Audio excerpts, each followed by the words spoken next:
ಬೇರಿಲ್ಲ ಕಾದಿರೋ ಬೇರಿಲ್ಲ ಕಾದಿರೋ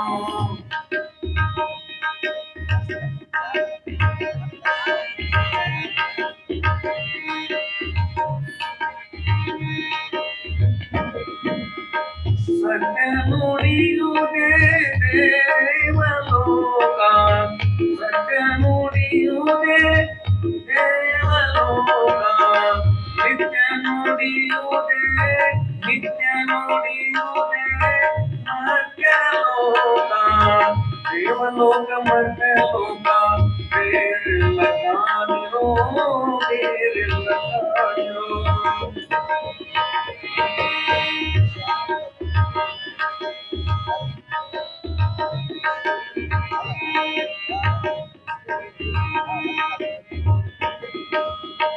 ಆಚಾರವೇ ಸ್ವರ್ಗ ಅನಾಚಾರವೇ ನರಕ ಆಚಾರವೇ ಸ್ವರ್ಗ ಅನಾಚಾರವೇ ನರಕ ಇದು ಸತ್ಯ ಕೂಡಲ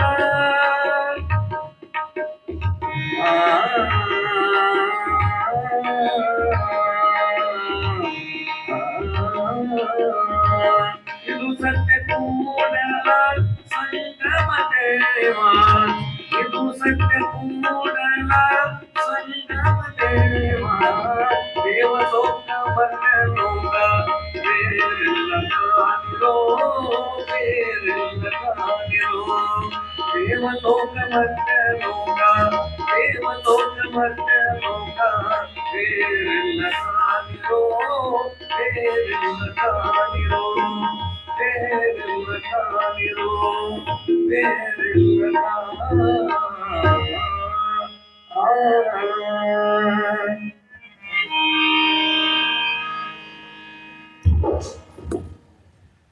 ವಚನ ಪ್ರಾರ್ಥನೆಗೈದ ಸಂಗೀತಗಾರರಿಗೆ ಶರಣಾರ್ಥಿಗಳನ್ನು ಸಲ್ಲಿಸಿ ಈಗ ಕಾರ್ಯಕ್ರಮದ ವೇದಿಕೆ ಮೇಲಿರ್ತಕ್ಕಂಥ ಪೂಜ್ಯರನ್ನ ಹಾಗೂ ಗಣ್ಯಮಾನ್ಯರನ್ನ ಮತ್ತು ವೇದಿಕೆಯ ಮುಂಭಾಗದಲ್ಲಿರ್ತಕ್ಕಂಥ ನಮ್ಮೆಲ್ಲ ಬಸವ ಭಕ್ತರನ್ನ ಸ್ವಾಗತಿಸಲಿಕ್ಕೆ ಬರ್ತಾ ಇದ್ದಾರೆ. ಶರಣ ಶ್ರೀ ಪಿ ಬಸವರಾಜ್ ಕುರ್ಕುಂದ ಸ್ವಾಗತ ಮತ್ತು ಗಂಧ ಪುಷ್ಪಾರ್ಪಣೆ ಕಾರ್ಯಕ್ರಮವನ್ನ ನಮ್ಮ ಉತ್ಸವ ಸಮಿತಿಯ ಪ್ರಧಾನ ಕಾರ್ಯದರ್ಶಿಗಳಾಗಿರ್ತಕ್ಕಂಥ ಶರಣ ಶ್ರೀ ಪಿ ಬಸವರಾಜ್ ಕುರ್ಕುಂದ ಇವರು ನಡೆಸಿಕೊಡ್ಬೇಕಂತ ಅವರಲ್ಲಿ ವಿನಂತಿಸಿಕೊಳ್ತಾ ಇದ್ದೇನೆ. ಡಾಕ್ಟರ್ ಅನ್ನಪೂರ್ಣ ಮೇಡಮ್ ಅವರು ವೇದಿಕೆಗೆ ಆಗಮಿಸಬೇಕಾಗಿ ಕೇಳ್ಕೊಳ್ತಾ ಇದ್ದೇವೆ.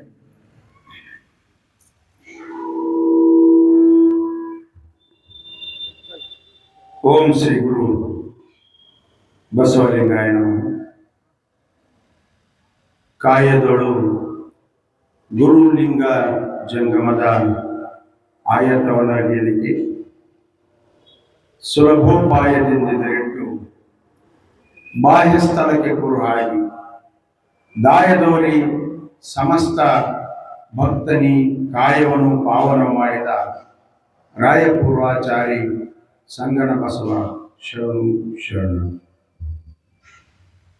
ವಿಶ್ವಗುರು, ವಿಶ್ವ ತಂದೆ, ಮಹಾಮಾನವತವಾದಿ, ಕರ್ನಾಟಕದ ಸಾಂಸ್ಕೃತಿಕ ನಾಯಕ, ಸ್ತ್ರೀ ಸಮಾಜೋದ್ಧಾರಕ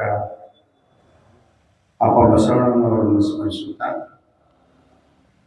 ಆ ಒಂದು ಬಸವ ಬೆಳಗಿನಲ್ಲಿ ಬೆಳಗಾಗಿ ಹೋಗಿರ್ತಕ್ಕಂಥ ಶರಣ ಸಂತ ಮಹಾಂತರನ್ನು ನಡೆಯುತ್ತಾ ನಾಡಿನ ಯಾವತ್ತು ಎಲ್ಲ ಧರ್ಮಗಳ ಶರಣ ಸಂತ ಮಹಾಂತರನ್ನು ಸ್ಮರಿಸುತ್ತಾ ಈ ಒಂದು ಸಿಂಧನೂರಿನ ಎಲ್ಲ ಬಸವಪರ ಸಂಘಟನೆಗಳು ಮತ್ತು ಸಿಂಧನೂರಿನ ಎಲ್ಲ ನಾಗರಿಕ ಬಂಧುಗಳು ಸೇರಿ ಒಂದು ಆಯೋಜನೆ ಮಾಡಿರುವ 893ನೆಯ ಬಸವಣ್ಣನವರ ಜಯಂತ್ಯೋತ್ಸವ ಕಾರ್ಯಕ್ರಮ.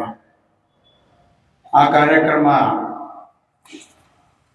ಜಯಂತ್ಯೋತ್ಸವ ಕಾರ್ಯಕ್ರಮ 20/4/2026 ಅದರ ಪ್ರಯುಕ್ತ ನಡೆಯಲಿರುವ ಶರಣರ ಜೀವನ ದರ್ಶನ ಈ ಒಂದು ಪ್ರವಚನ ಕಾರ್ಯಕ್ರಮದ ಒಂದು ದಿವ್ಯ ಸಾನ್ನಿಧ್ಯವನ್ನು ವಹಿಸಿರ್ತಕ್ಕಂಥ ಪರಮ ಪೂಜ್ಯ ಡಾಕ್ಟರ್ ಗುರುಲಿಂಗ ಮಹಾಸ್ವಾಮಿಗಳು ಅಕ್ಕಿಮಠ್ ಅಗಡಿ ಈ ಪೂಜ್ಯರನ್ನು ಅನಂತ ಭಕ್ತಿಯಿಂದ ಶರಣಗಳಿಂದ ಸ್ವಾಗತಿಸಿದ್ದೀನಿ. ತಮಗೆ ಪರಿಚಯ ಇರ್ಬೋದು ಪೂಜ್ಯರು, ಯಾಕಂದ್ರೆ ಅವರು ಈಗಾಗಲೇ ಒಳಬಳ್ಳಾರಿಯಲ್ಲಿ ತಮ್ಮ ಪ್ರವಚನ ಕಾರ್ಯಕ್ರಮ ನೆರವೇರಿಸಿಕೊಟ್ಟಿದ್ದಾರೆ, ಗೊರೆಬಾಳದಲ್ಲಿಯೂ ಪ್ರವಚನ ಕಾರ್ಯಕ್ರಮ ನೆರವೇರಿಸಿಕೊಟ್ಟಿದ್ದಾರೆ. ಅಂತ ಪೂಜ್ಯರು ಈಗ ಬಸವ ಜಯಂತಿ ಕಾರ್ಯಕ್ರಮಕ್ಕೆ ಆಗಮಿಸಿದ್ದಾರೆ. ಆ ಪೂಜ್ಯರ ಬಗ್ಗೆ ಒಂದೆರಡು ಮಾತು ಹೇಳ್ಬೇಕಂತಂದ್ರೆ, ಅವರು ಸ್ವಯಂ ಕೃಷಿಕರು. ನಾವು ಬಹಳಷ್ಟು ಜನ ಸ್ವಾಮೀಜಿಗಳನ್ನು ನೋಡ್ತಾ ಇದ್ದೀವಿ, ಇಲ್ಲೋ ಆದರೆ ಅವರು ಸ್ವಯಂ ಕೃಷಿಕರು. ಇವತ್ತು ಇಲ್ಲಿಗೆ ಬರ್ಬೇಕಾದ್ರೆ ಆ ಮೆಕ್ಕೆಜೋಳ ಅಂತ ನಾವು ಗೊಂಜಾಳ ಅಂತಾರ, ನಾವು ಮೆಕ್ಕೆಜೋಳ ಅಂತ, ಆ ಮೆಕ್ಕೆಜೋಳದ ಕಾಣ ಮಾಡಿಕೊಂಡು ಆ ಮಿಷನ್ಗೆ ಹಾಕಿಸ್ಕೊಟ್ಟು ಬೆಳಗ್ಗೆನೆ ಬಂದಿದ್ದಾರೆ. ಅವರು ಕೃಷಿ ಮಾಡಿ ಮತ್ತು ತಾವೇ ಸ್ವಯಂ ಕೃಷಿಕರಾಗಿ ಅವೆಲ್ಲ ಕೆಲಸಗಳನ್ನು ಮಾಡಿ ಕೆಲಸಗಳನ್ನು ಒಪ್ಪಿಸಿ ಈ ಒಂದು ಕಾರ್ಯಕ್ರಮಕ್ಕೆ ಬಂದಿದ್ದಾರೆ. ಅಂತ ಪೂಜಾರು ನಮ್ಮ ಜೊತೆಗಿದ್ದಾರೆ. ಮತ್ತು ಅವರಿಗೆ ಅವರ ಒಂದು ಈ 143 ಪ್ರವಚನ 143ನೇ ಪ್ರವಚನ ಕಾರ್ಯಕ್ರಮ, 143 ಹಳ್ಳಿಗಳಲ್ಲಿ ಅವರು ಗ್ರಾಮಗಳಲ್ಲಿ ಧಾರ್ಮಿಕ ಪ್ರವಚನ ಮಾಡಿದ್ದಾರೆ. ಅವರಿಗೆ ಮತ್ತು ಗೌರವ ಡಾಕ್ಟರೇಟ್ ಪದವಿಯನ್ನು ಸಿಕ್ಕಿದೆ, ಅತ್ಯುನ್ನತ ಒಂದು ಪ್ರವಚನ ಕೊಟ್ಟು ಎಂಬ ಕಾರಣಕ್ಕಾಗಿ ಆ ಪೂಜಾರಿ ಇವತ್ತು 11 ದಿನಗಳ ಕಾಲ ನಮ್ಮ ಜೊತೆಗಿದ್ದು ಬಸವಾದಿ ಶರಣರ ಜೀವನದ ದರ್ಶನಗಳನ್ನು ನಮ್ಮ ಸಿಂಧನೂರು ತಾಲೂಕಿನ ಎಲ್ಲ ಭಕ್ತರಿಗೆ ಉಣಬಡಿಸಿದ್ದಾರೆ. ಆ ಒಂದು ಪೂಜಾರಿಗೂ ಅನಂತ ಭಕ್ತಿಯ ಶರಣಗಳೊಂದಿಗೆ ಸ್ವಾಗತಿಸುತ್ತಾ ಅವರಿಗೆ ಶಾಂತಪ್ಪನವರು ಚಿಂತನೆಗೆ ಬಂದು ಅವರಿಗೆ ಗೌರವ ಸಮರ್ಪಣೆಯನ್ನು ಮಾಡಬೇಕೆಂದು ಅವರಲ್ಲಿ ಕೇಳಿಕೊಳ್ತಾ ಇದ್ದೇವೆ. ಶಾಂತಪ್ಪನವರ ಚಿಂತನೆಗೆ. ಓಂ ಶ್ರೀ ಗುರು ಬಸವ ಲಿಂಗಾಯ ನಮಃ. ಓಂ ಶ್ರೀ ಗುರು ಬಸವ ಲಿಂಗಾಯ ನಮಃ. ಓಂ ಶ್ರೀ ಗುರು ಬಸವ ಲಿಂಗಾಯ ಓಂ ಶ್ರೀ ಗುರು ಬಸವ ಲಿಂಗಾಯ ನಮಃ. ಅವರಿಗೆ ಅನಂತ ಶರಣಾರ್ಥಿಗಳು. ಮತ್ತು ಈ ಕಾರ್ಯಕ್ರಮದ ಉದ್ಘಾಟಕರು ನಮ್ಮ ಜನಪ್ರಿಯ ಶಾಸಕರು, ಆತ್ಮೀಯರು, ಸದಾ ನಮ್ಮ ಎಲ್ಲ ಬಸವ ಚಿಂತನೆಗಳಿಗೆ ಸದಾ ನಮ್ಮ ಜೊತೆಗೆ ಕೈ ಜೋಡಿಸ್ತಕ್ಕಂಥವ್ರು.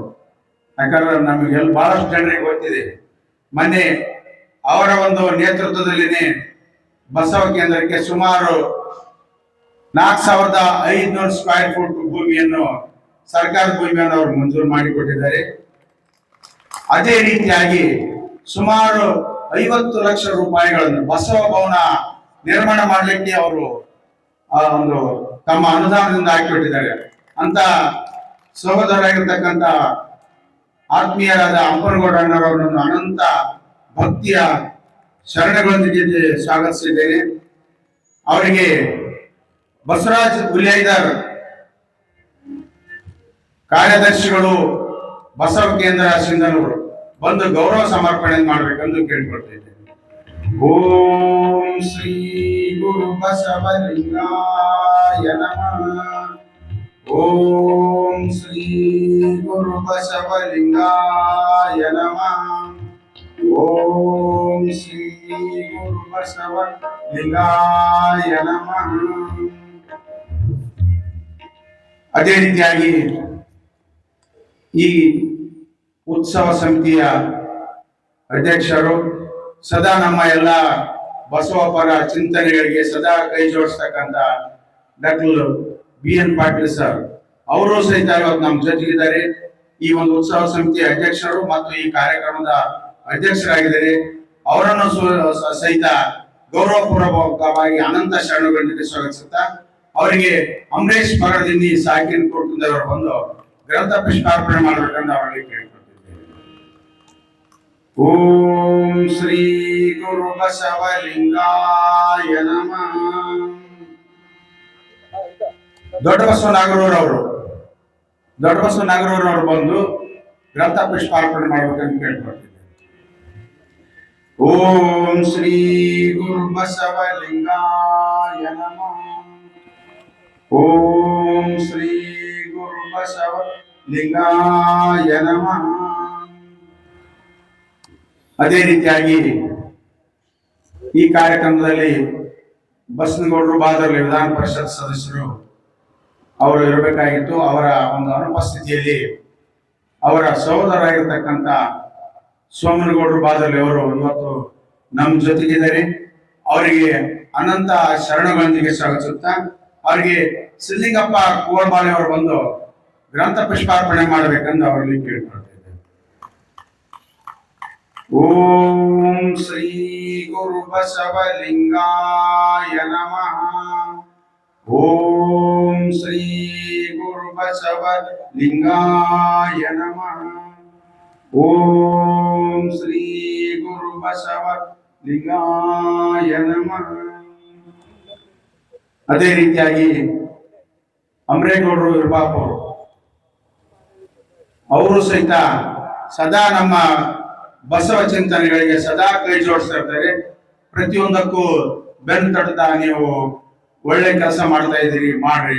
ಮೊನ್ನೆ ಅವರು ನಾವು ದಾಸೋಹ ಕಾಣಿ ಕೊಟ್ಟಾಗ ಹೋದಾಗ ಸಹಿತ ಹೇಳಿದ್ರು, ಯಾಕೆ ನೀವು ಅಡ್ಡಾಡ್ತಾರ ಮಾರ ಬಿಸಿಲಾಗ, ನೀವು ಒಂದು ಫೋನ್ ಮಾಡಿದ್ರೆ ನಮ್ಗೆ ಏನಂತ ನಾವು ಕೊಡ್ತೀವಿ, ಇಷ್ಟು ಮಾಡೋದಲ್ದ ನೀವು ಬಿಸಿಲಾಗ ಯಾಕೆ ಆಟಾಡ್ತ ಅಂತ ಸಹೃದಯಿಗಳು ಅಮರೇಗೌಡರು ಅವರು.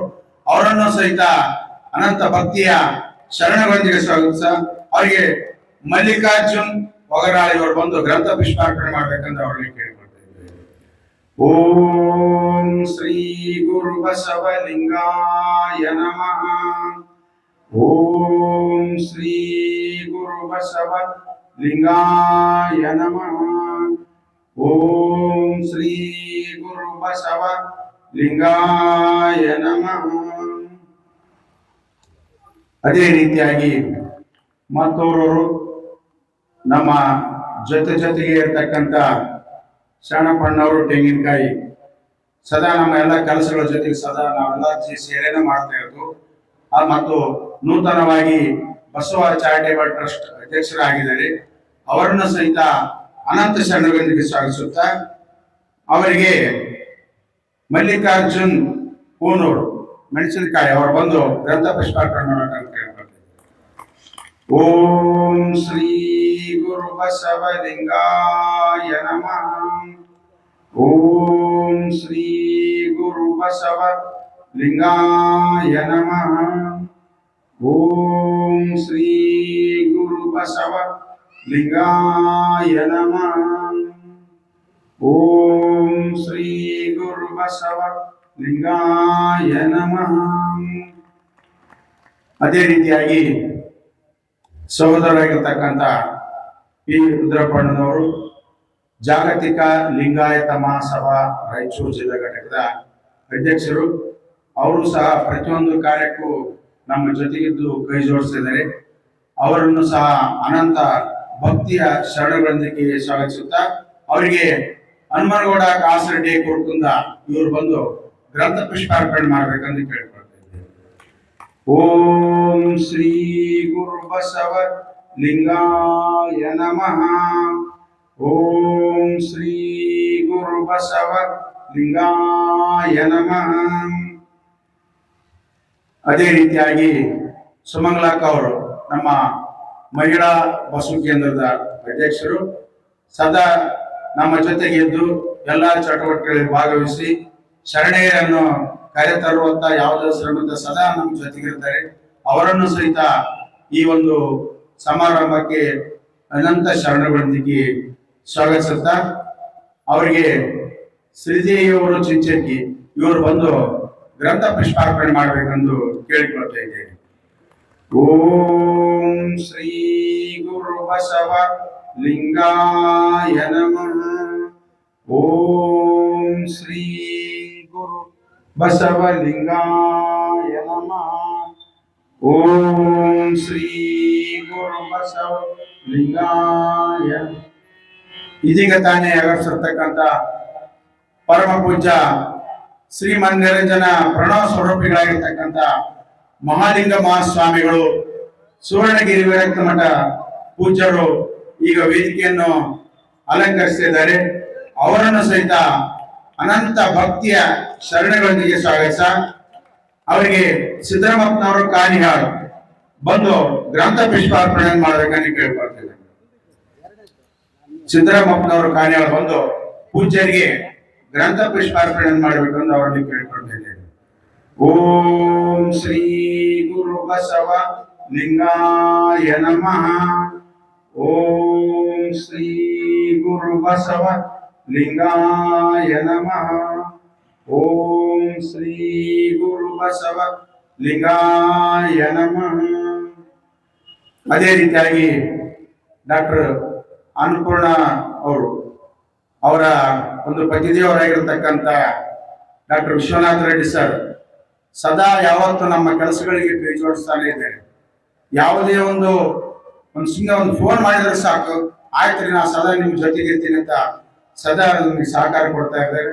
ಅಂತವರ ಧರ್ಮಪತ್ನಿ ಆಗಿರ್ತಕ್ಕಂಥ ಡಾಕ್ಟರ್ ಅನ್ನಪೂರ್ಣ ಅವರು ಅವರನ್ನು ಸಹಿತ ಅನಂತ ಶರಣಗಳೊಂದಿಗೆ ಸ್ವಾಗತಿಸುತ್ತಾ ಅವರಿಗೆ ಲಕ್ಷ್ಮೀದೇವಿ ಪಗಡದಿನ್ನಿ ಇವರು ಬಂದು ಗ್ರಂಥ ಪುಷ್ಪಾರ್ಪಣೆ ಮಾಡಬೇಕಂತ ಕೇಳಿಕೊಳ್ತಾ ಇದ್ದೇವೆ. ಓಂ ಶ್ರೀ ಗುರು ಬಸವಲಿಂಗಾಯ ನಮಃ. ಓಂ ಶ್ರೀ ಗುರು ಬಸವಲಿಂಗಾಯ ನಮಃ. ಓಂ ಶ್ರೀ ಗುರು ಬಸವಲಿಂಗಾಯ ನಮಃ. ಓಂ ಶ್ರೀ ಗುರು ಬಸವಲಿಂಗಾಯ ನಮಃ.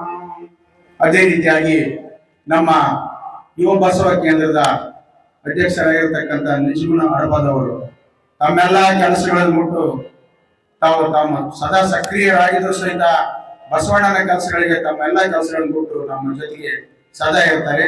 ಅವರನ್ನು ಸಹಿತ ಅನಂತ ಶರಣಗಳೊಂದಿಗೆ ಸ್ವಾಗತಿಸುತ್ತಾ ಅವರಿಗೆ ಚಂದ್ರಗೌಡರು ಗ್ರಂಥ ಪುಷ್ಪಾರ್ಪಣೆ ಮಾಡಬೇಕಂತ ಕೇಳ್ಕೊಳ್ತಾ ಇದ್ದೇವೆ.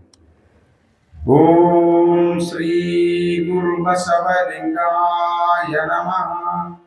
ಓಂ ಶ್ರೀ ಗುರು ಬಸವಲಿಂಗಾಯ ನಮಃ.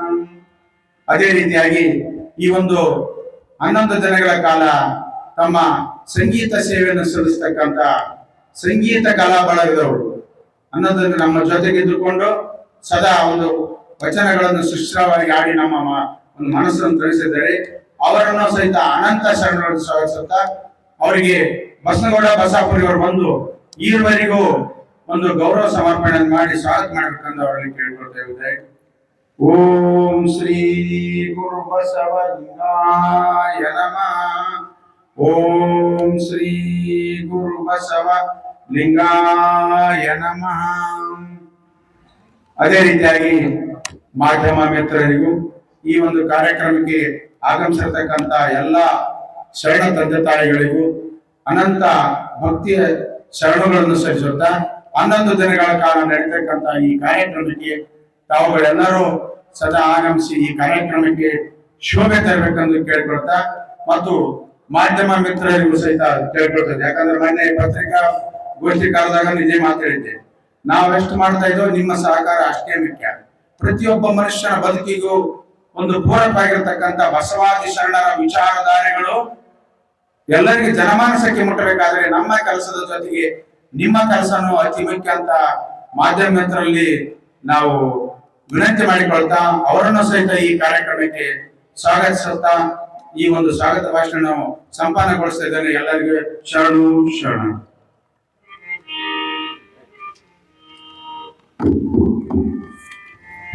ತಮ್ಮೆಲ್ಲರನ್ನ ಸ್ವಾಗತಿಸತಕ್ಕಂತ ನಮ್ಮ ಉತ್ಸವ ಸಮಿತಿಯ ಪ್ರಧಾನ ಕಾರ್ಯದರ್ಶಿಗಳಾದ ಶರಣ ಶ್ರೀ ಪಿ ಬಸವರಾಜ್ ಕುರುಕುಂದ್ರ ಅವರಿಗೆ ಅನಂತ ಶರಣಾರ್ಥಿಗಳನ್ನ ಸಲ್ಲಿಸಿ ಈಗ ಕಾರ್ಯಕ್ರಮದ ಉದ್ಘಾಟನಾ ಸಮಾರಂಭ ಉದ್ಘಾಟಕರಾಗಿ ಸನ್ಮಾನ್ಯ ಶ್ರೀ ಅಂಬರಗೌಡ ಬಾದಲಿ ಸಾಹೇಬರು ಹಾಗೂ ವೇದಿಕೆಯಲ್ಲಿರ್ತಕ್ಕಂಥ ಎಲ್ಲಾ ಗಣ್ಯರು ಬಸವಣ್ಣನವರ ರೂಪಚಿತ್ರಕ್ಕೆ ಮಾಲಾರ್ಪಣೆ ಮಾಡುವುದರೊಂದಿಗೆ ಬಸವ ಓಂ ಶ್ರೀ ಗುರು ಬಸವಂ ಭಕ್ತಿಗೆ ಮೂಲಂ ಬಸವಂ ಕಾಲಂಜ ಕಾಲನನುಪಮಶೀಲಂ ಬಸವಂ ಜಂಗಮಲೋಲಂ ಬಸವ ರಕ್ಷಿಪ್ಪು ಜನ್ನ ಸಂಗನ ಬಸವ ಎಂಬಲ್ಲಿಯನ್ನ ಹರಿತು ಸಾಯಂಬಲ್ಲಿ ಸರ್ವಜ್ಞಾನಿಯಾದನು. ವಾಯ ಎಂದು ವಚಿಸುವಡೆ ವಸ್ತು ಚೈತನ್ಯಾತ್ಮಕರಾಜನು. ಇಂತಿ ಬಸವಾಕ್ಷರ ತ್ರಯಗಳನ್ನ ಸರ್ವಾಂಗದಲ್ಲಿ ತೊಳಗಿ ಬೆಳಗೋದ ಕಂಡು ಆನು ನೀನು ಬಸವ ಎಂದು ಬದುಕಿಗೆ ತಂದೆ ನೀನು ತಾಯಿ ನೀನು ಬಂಧು ನೀನು ಬಳಗ ನೀನು ಎನಗೆ ನೀನಲ್ಲದೆ ಕೂಡಲ ಸಂಗಮ ದೇವ ಹಾಲಲ್ಲದ್ದು ನೀರಲ್ಲದ್ದು ನಿಮ್ಮ ಧರ್ಮ ಶರಣಸತಿ ಲಿಂಗಪತಿ ಶರಣು ಶರಣಾರ್ಥಿ ಶರಣು ಶರಣಾರ್ಥಿ. ಇವರಿಂದ ಪ್ರಾಸ್ತಾವಿಕ.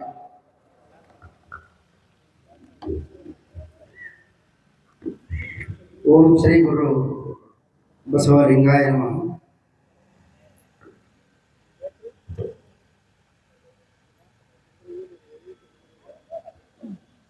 ಹೆದರದಿರು ಮನವೇ, ಬೆದರದಿರು ತನುವೆ, ನಿಜವನರಿತು ನಿಶ್ಚಿಂತನಾಗಿರು ಮನವೇ. ಹೆದರದಿರು ಮನವೇ, ಬೆದರದಿರು ತನುವೆ, ನಿಜವನರಿತು ನಿಶ್ಚಿಂತನಾಗಿರು ಮನವೇ. ಫಲವಾದ ಮರಣ ಕಲ್ಲಲೊಯ್ಯುವರೊಂದು ಕೋಟಿ, ಫಲವಿಲ್ಲದ ಎಲವದ ಮರಣ ಇಡುವರೊಬ್ಬರನ್ನು ಕಾಣೆ. ಭಕ್ತಿಯುಳ್ಳವರ ಬೈಯುವವರೊಂದು ಕೋಟಿ, ಭಕ್ತಿ ಇಲ್ಲದ ಬೈಯುವರೊಬ್ಬರನ್ನು ಕಾಣೆ. ನಿಮ್ಮ ಶರಣರ ನುಡಿಯೇ ನನಗೆ ಗತಿ ಸೋಪಾನ. ಚನ್ನಮಲ್ಲಿಕಾರ್ಜುನ. ವಿಶ್ವಗುರು ಮಹಾಮಾನವತಾವಾದಿ ಲಿಂಗಾಯತ ಧರ್ಮ ಸಂಸ್ಥಾಪಕ, ಕರ್ನಾಟಕದ ಸಾಂಸ್ಕೃತಿಕ ನಾಯಕ, ಇಷ್ಟಲಿಂಗದ ಜನಕ ಅಪ್ಪ ಬಸವ ತಂದೆಯನ್ನ ಅವರ ಮಹಾ ಬೆಳಕಿನಲ್ಲಿ ಈ ನಾಡನ್ನು ಬೆಳಗಿರುವ ಎಲ್ಲ 770 ಅಮರ ಗಣಗಳನ್ನು ಹಾಗೂ ನಮ್ಮ ಭಾಗದ ನಮ್ಮ ನಿಮ್ಮೆಲ್ಲರ ದೈವವಾಗಿರುವ ಲಿಂಗೈಕ್ಯ ಪರಮ ಪೂಜ್ಯ ಚನ್ನಬಸವ ಮಹಾಶಿವೋಗಿಗಳನ್ನು ಎನ್ನ ಹೃದಯ ಮಂದಿರದಲ್ಲಿ ಭಕ್ತಿಯಿಂದ ಆರಾಧಿಸಿಕೊಂಡು ಇವತ್ತಿನ ಈ ಒಂದು ಪವಿತ್ರ ಕಾರ್ಯಕ್ರಮದ ದಿವ್ಯ ಸಾನ್ನಿಧ್ಯವನ್ನು ವಹಿಸಿರುವಂತಹ ಪರಮ ಪೂಜ್ಯ ಶ್ರೀಮನ್ ನಿರಂಜನ ಪ್ರಣವ ಸ್ವರೂಪಿ ಮಹಾಲಿಂಗ ಮಹಾಸ್ವಾಮಿಗಳ ಪೂಜ್ಯರ ಪಾದಗಳಿಗೆ ಕೊಡಮಟ್ಟು ಇವತ್ತಿನ ಪ್ರವಚನಕಾರರಾಗಿ ಆಗಮಿಸಿರುವಂತಹ ಪರಮ ಪೂಜ್ಯ ಶ್ರೀಮನ್ ನಿರಂಜನ ಪ್ರಣವ ಸ್ವರೂಪಿ ಗುರುಲಿಂಗ ಮಹಾಸ್ವಾಮಿಗಳು ಅಕ್ಕಿಮಠ ಅಗಡಿ ತಾಲೂಕು ಜಿಲ್ಲಾ ಹಾವೇರಿ ಪೂಜ್ಯರ ಶ್ರೀಪಾದಗಳಿಗೆ ಶರಣೆಂದು ಹಾಗೂ ಇವತ್ತಿನ ಕಾರ್ಯಕ್ರಮದ ಉದ್ಘಾಟಕರಾಗಿ ಆಗಮಿಸಿರುವಂತಹ ನಮ್ಮ ನಿಮ್ಮೆಲ್ಲರ ನೆಚ್ಚಿನ ಶಾಸಕರಾಗಿರುವ ಶರಣಶ್ರೀ ಹಂಪನಗೌಡ ಬಾದರ್ಲಿ ಸಾಹೇಬರ ಶ್ರೀಪಾದಗಳಿಗೆ ಶರಣೆಂದು ಈ ಕಾರ್ಯಕ್ರಮದ ಘನ ಅಧ್ಯಕ್ಷತೆಯನ್ನು ವಹಿಸಿರುವ ಡಾಕ್ಟರ್ BN ಪಾಟೀಲ್ ರೇ, ಸೋಮನಗೌಡ ಬಾದರ್ಲಿ ಅವರೇ, ರುದ್ರಪ್ಪ ಅಣ್ಣನವರೇ, ಶರಣಪ್ಪ ತೆಂಗಿನಕಾಯಿಯವರೇ, ಸುಮಂಗಲಕ್ಕ ಚಿಂಚರಿಕೆಯವರೇ, ಅನ್ನಪೂರ್ಣ ತಾಯಿಯವರೇ, ನಿಜಗುಣ ಹಡಪದವರೇ, ಈ ಕಾರ್ಯಕ್ರಮದಲ್ಲಿ ಭಾಗವಹಿಸಿರುವ ವೇದಿಕೆಯ ಮೇಲೆ ಉಪಸ್ಥಿತರುವ ಎಲ್ಲ ಗಣ್ಯಾತಿ ಗಣ್ಯರೇ, ವೇದಿಕೆಯ ಮುಂಭಾಗದಲ್ಲಿರುವ ಎಲ್ಲ ಶರಣ ತಂದೆ ತಾಯಿಗಳೇ, ಮುದ್ದು ಮಕ್ಕಳೇ, ಸಂಗೀತಗಾರರೇ, ತಮ್ಮೆಲ್ಲರ ಅಂತರಾತ್ಮಕ್ಕೆ ಭಕ್ತಿಯ ಶರಣು ಶರಣಾರ್ಥಿಗಳು. ಆತ್ಮೀಯ ಶರಣ ಬಂಧುಗಳೇ, ಬಸವ ಜಯಂತಿ ಅಂದರೆ ಇದು ನಮ್ಮ ಕನ್ನಡ ನಾಡಿಗೆ ನಾಡ ಹಬ್ಬ. ಯಾಕೆ ಇದನ್ನು ನಾವು ನಾಡ ಹಬ್ಬ ಅಂತ ಕರಿತೀವಿ ಅಂದರೆ, ಕರ್ನಾಟಕ ಘನ ಸರ್ಕಾರ ಬಸವಣ್ಣನವರನ್ನು ಕರ್ನಾಟಕದ ಸಾಂಸ್ಕೃತಿಕ ನಾಯಕ ಅಂತ ಯಾವತ್ತು ಘೋಷಣೆ ಮಾಡಿದ್ರು ಅವತ್ತೇ ನಾವು ಬಸವ ಭಕ್ತರು ತೀರ್ಮಾನಿಸಿದ್ವಿ, ಈ ನಮ್ಮ ನಾಡಿನ ಏಕೈಕ ಸಾಂಸ್ಕೃತಿಕ ನಾಯಕನನ್ನಾಗಿ ಅಧಿಕೃತವಾಗಿ ಇವತ್ತು ಸರ್ಕಾರ ಒಪ್ಪಿಕೊಳ್ಳೋದ್ರ ಮೂಲಕ ಜಗತ್ತಿಗೆ ಜಾಗತಿಕ ಸಂವಿಧಾನವನ್ನು ಕಲ್ಪಿಸಿಕೊಟ್ಟಂತಹ ಅಪ್ಪ ಬಸವ ತಂದೆಗೆ ಬಹುದೊಡ್ಡ ಗೌರವ ಮತ್ತು ಭಕ್ತಿ ಸಮರ್ಪಣೆಯನ್ನು ಮಾಡಿದೆ ಅಂತಕ್ಕಂಥದ್ದು. ಬಸವ ಜಯಂತಿ ಮತ್ತು ಬಸವಣ್ಣನ ಹೆಸರು ಯಾವಾಗ 1931ರಲ್ಲಿ ಹರ್ಡೇಕರ್ ಮಂಜಪ್ಪನವರು, ಕರ್ನಾಟಕದ ಗಾಂಧಿ ಅಂತ ಏನು ಕರಿತೀವಿ, ಹರ್ಡೇಕರ್ ಮಂಜಪ್ಪನವರು ದಾವಣಗೆರೆಯಲ್ಲಿ ಬಸವ ಜಯಂತಿಯನ್ನು ಪ್ರಾರಂಭ ಮಾಡಿದ್ದು 1931ರಲ್ಲಿ. ಇವತ್ತು ಬಸವ ಜಯಂತಿಯನ್ನು ಅಮೇರಿಕಾದ ಕಾನ್ಸಾಸ್ ರಾಜ್ಯದಲ್ಲಿ ಕೂಡ ಆಚರಣೆ ಮಾಡ್ತಾ ಇದ್ದಾರೆ.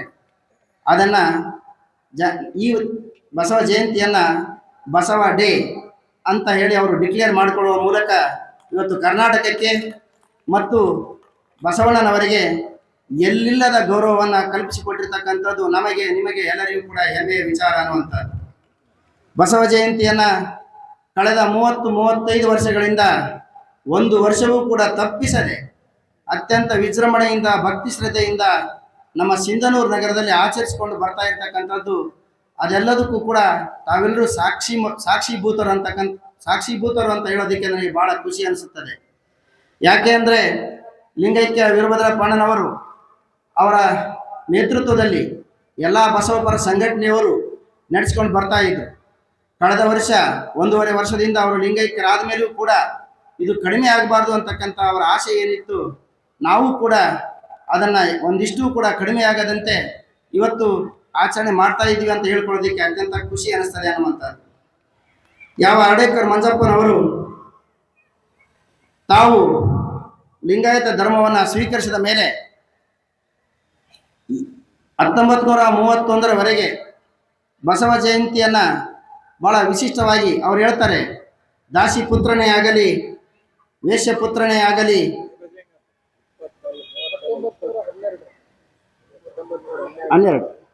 ಕ್ಷಮಿಸಿ ಅಪ್ಪರು ಹೇಳ್ತಾರೆ 1912 ಅಂತ. ನಾನು 1913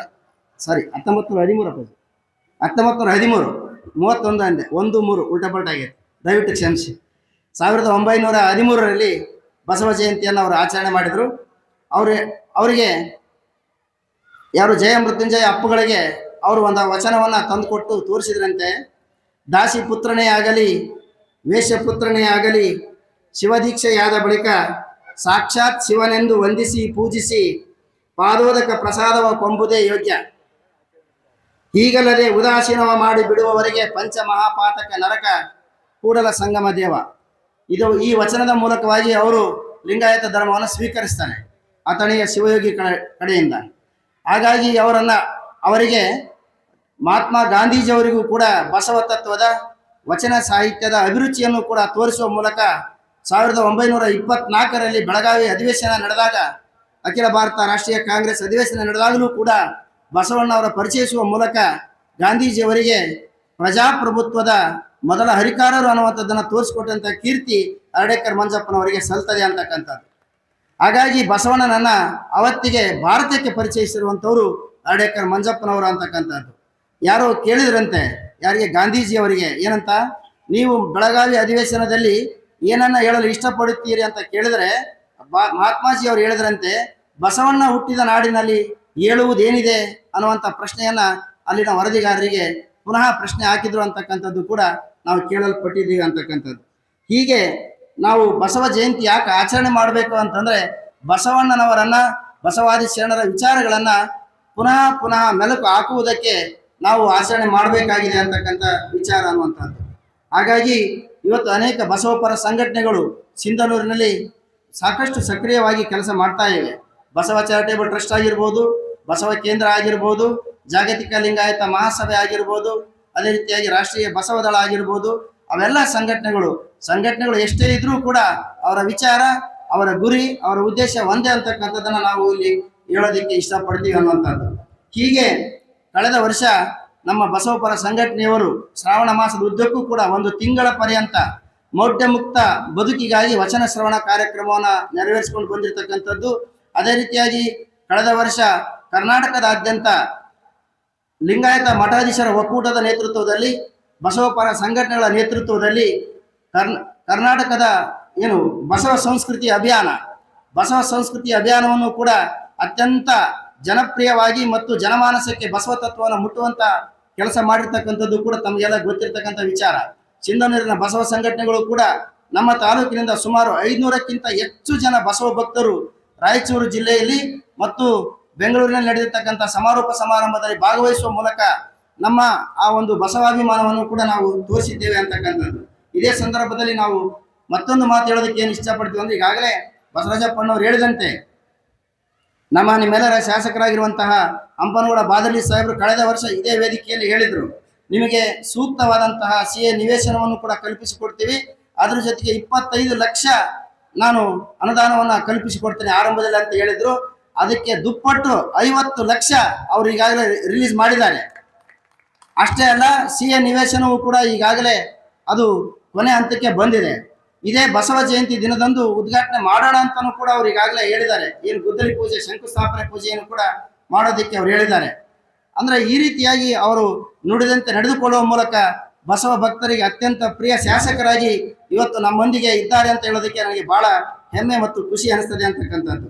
ಹೀಗೆ ಅವರು ನಾವು ಬಸವ ಜಯಂತಿ ಕಾರ್ಯಕ್ರಮ ಮಾಡ್ತೀವಿ ಅಂತೇಳಿ ಅವ್ರ ಹತ್ರ ಹೋದಾಗ ನಮಗೆ ತುಂಬ ಒಂದು ಉಪಯುಕ್ತವಾದಂಥ ಸಲಹೆಯನ್ನು ಕೂಡ ಅವರು ನೀಡಿದರು. ನೀವು ಯಾರಿಗೂ ಕೂಡ ನೋವಾಗದಂತೆ ಎಲ್ಲ ಸಮಾಜವನ್ನು, ಎಲ್ಲ ಧರ್ಮದವರನ್ನು ಒಗ್ಗಟ್ಟಿನಿಂದ ಕೊಂಡೊಯ್ತಕ್ಕಂಥ ಕೆಲಸವನ್ನು ಮಾಡಬೇಕು. ಮತ್ತು ಪ್ರವಚನಕಾರರಾಗಿ ಬಂದಂಥವರಿಗೂ ಕೂಡ ನೀವು ಹೇಳ್ರಿ, ಎಲ್ಲರ ಒಂದು ಮನಸ್ಥಿತಿಗೆ ತಕ್ಕಂತೆ ಬಸವಾದಿ ಶರಣರ ಆ ಒಂದು ಸಾಮಾಜಿಕ ನ್ಯಾಯ ಮತ್ತು ಏನು ಅವರ ಪರಿಕಲ್ಪನೆ ಏನಿದೆ, ಅವರ ಆಶಯಗಳೇನಿದೆ, ಅದಕ್ಕೆ ತಕ್ಕಂತೆ ಏನು ಪ್ರವಚನ ನಡಿಬೇಕು ಅಂತಕ್ಕಂಥ ಮಾತನ್ನು ಕೂಡ ನಮಗೆ ಕಿವಿ ಮಾತನ್ನು ಕೂಡ ಮಾನ್ಯ ಶಾಸಕರು ಹೇಳಿದರು. ಅದನ್ನು ಕೂಡ ನಾವು ಗಮನದಲ್ಲಿಟ್ಕೊಂಡು ಯಾವತ್ತೂ ಕೂಡ ನಮ್ಮ ಸಿಂಧನೂರು ಅವರಾಗಲೇ ಹೇಳಿದರು, ನಮ್ಮ ನಾಡು ನಮ್ಮ ತಾಲೂಕು ಅಂದರೆ ಸೌಹಾರ್ದತೆಗೆ ಹೆಸರಾಗಿರ್ತಕ್ಕಂಥದ್ದು. ಇಲ್ಲಿ ಯಾವುದೇ ಕೋಮಿನ, ಯಾವುದೇ ಧರ್ಮದ, ಯಾವುದೇ ಜಾತಿ ಜನಾಂಗದ ಸಮುದಾಯದ ವ್ಯಕ್ತಿಗಳಿಗೆ ನೋವಾಗಬಾರ್ದು. ಆ ರೀತಿ ಇದುವರೆಗೂ ನಡ್ಕೊಂಡು ಬಂದಿದ್ದೀವಿ. ಈ ಬಸವ ತತ್ವದ ಕಾರ್ಯಕ್ರಮಗಳು ಕೂಡ ಅದಕ್ಕೆ ಪೂರಕವಾಗಿರಬೇಕು ಅಂತಕ್ಕಂಥ ಅಂಶವನ್ನು ಅವ್ರು ಏನು ಹೇಳಿದ್ದಾರೆ ಅದೇ ಪ್ರಕಾರವಾಗಿ ನಾವು ಮುಂದುವರಿತೀವಿ ಅಂತಕ್ಕಂಥ ಮಾತನ್ನ ಈ ಸಂದರ್ಭದಲ್ಲಿ ಹೇಳ್ತಾ, ಅದೇ ರೀತಿಯಾಗಿ ಮಾನ್ಯ ಕರ್ನಾಟಕ ಘನ ಸರ್ಕಾರವೂ ಕೂಡ ಯಾವ ರೀತಿ ಬಸವಣ್ಣನವರನ್ನ ಕರ್ನಾಟಕದ ಸಾಂಸ್ಕೃತಿಕ ನಾಯಕ ಅಂತ ಘೋಷಣೆ ಮಾಡಿತೋ ಅದೇ ರೀತಿಯಾಗಿ ಈ ವರ್ಷ ಬೀದರ್ ಜಿಲ್ಲೆಯ ಬಸವ ಕಲ್ಯಾಣದಲ್ಲಿ 25 ಎಕರೆ ಜಮೀನನ್ನ ವಚನ ವಿಶ್ವವಿದ್ಯಾಲಯಕ್ಕೆ ಕೊಡುವ ಮೂಲಕ ಮತ್ತೆ ಪುನಃ ಅಪ್ಪ ಬಸವ ತಂದೆಗೆ ಬಹುದೊಡ್ಡ ಗೌರವವನ್ನು ಕೊಟ್ಟಿದೆ ಅಂತ ಹೇಳೋದಕ್ಕೆ ಇಷ್ಟಪಡ್ತೀನಿ. ಅದಕ್ಕಾಗಿ ಈ ಒಂದು ಬಸವ ಪರ ಸಂಘಟನೆಗಳ ಪರವಾಗಿ ಮಾನ್ಯ ಕರ್ನಾಟಕದ ಘನ ಸರ್ಕಾರಕ್ಕೆ ಭಕ್ತಿಯ ಆ ಒಂದು ಅಭಿನಂದನೆಗಳನ್ನು ಕೂಡ ಸಲ್ಲಿಸೋದಕ್ಕೆ ಇಷ್ಟಪಡ್ತೀನಿ ಅಂತಕ್ಕಂಥ ಮಾತನ್ನು ಹೇಳ್ತಾ, ಅದೇ ರೀತಿಯಾಗಿ ಮುಂದಿನ ದಿನಮಾನಗಳಲ್ಲಿಯೂ ಕೂಡ ನಮ್ಮ ಬಸವ ಕೇಂದ್ರದ ಕಾರ್ಯಚಟುವಟಿಕೆಗಳಿಗೆ ಮಾನ್ಯ ಶಾಸಕರು ಕೈ ಜೋಡಿಸ್ಬೇಕಂತ ಹೇಳ್ತಕ್ಕಂಥ ಮಾತನ್ನು ಹೇಳ್ತಾ, ಇನ್ನೊಂದು ವಿನಂತಿ ಅವರಲ್ಲಿ ನಾನು ಕೇಳ್ಕೊಳ್ಳೋದಿಷ್ಟೇ, ನಮ್ಮ ಸಿಂಧನೂರು ನಗರದ ಬಸವ ವೃತ್ತ ಅದು ಸರಿಯಾಗಿ ಒಂದು ಪಬ್ಲಿಕ್ಕಿಗೆ, ಜನರಿಗೆ ಸರಿ ಕಾಣಿಸ್ತಾ ಇಲ್ಲ. ಕಾರಣ ಇಷ್ಟೇ, ಅದು ಬಹಳ ಇಕ್ಕಟ್ಟಿನಲ್ಲಿ ಸಿಕ್ಕಂಡಂಗಾಗಿದೆ. ಮಾನ್ಯ ಸಾರಿಗೆ ಸಚಿವರ ಗಮನಕ್ಕೆ ತಂದು ಆ ವೃತ್ತಕ್ಕೆ ಒಂದಿಷ್ಟು ಪ್ರತ್ಯೇಕವಾದಂಥ ದಾರಿ ಮಾಡಿಕೊಡುವ ಮೂಲಕ ಆ ವೃತ್ತವನ್ನು ಮಧ್ಯಕ್ಕೆ ಬರುವಂಥ ರೀತಿಯಲ್ಲಿ ಯೋಜನೆಯನ್ನು ರೂಪಿಸಿ ಇವತ್ತು ಬಸವ ಭಕ್ತರಿಗೆ ಅಷ್ಟೇ ಅಲ್ಲ, ಬಸವಣ್ಣನವರಿಗೆ ಆ ಒಂದು ಭಕ್ತಿ ಸಮರ್ಪಣೆಯನ್ನು ತಾವು ಮಾಡಬೇಕು ಅಂತ ಕೇಳ್ಕೊಳ್ತಾ ನನ್ನ ಒಂದೆರಡು ಪ್ರಾಸ್ತಾವಿಕ ನುಡಿಗಳಿಗೆ ವಿದಾಯ ಹೇಳ್ತೀನಿ. ಸರ್ವರಿಗೂ ಶರಣಾರ್ಥಿಗಳು.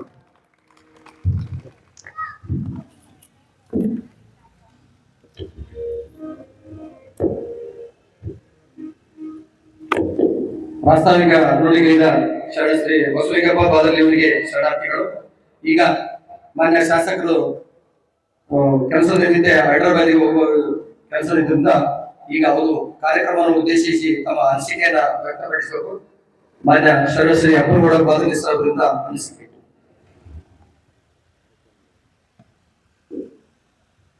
ವಿಶ್ವಗುರು ಅಣ್ಣ ಬಸವಣ್ಣನವರನ್ನ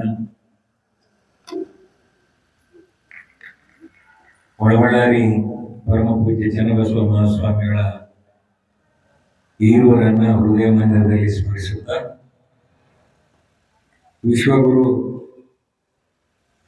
ಬಸವಣ್ಣನವರ 890ನೇ ಜಯಂತ್ಯೋತ್ಸವದ ಕಾರ್ಯಕ್ರಮವನ್ನು ದಿವ್ಯ ಸಾನ್ನಿಧ್ಯವನ್ನು ವಹಿಸಿರುವ ಪರಮ ಪೂಜ್ಯ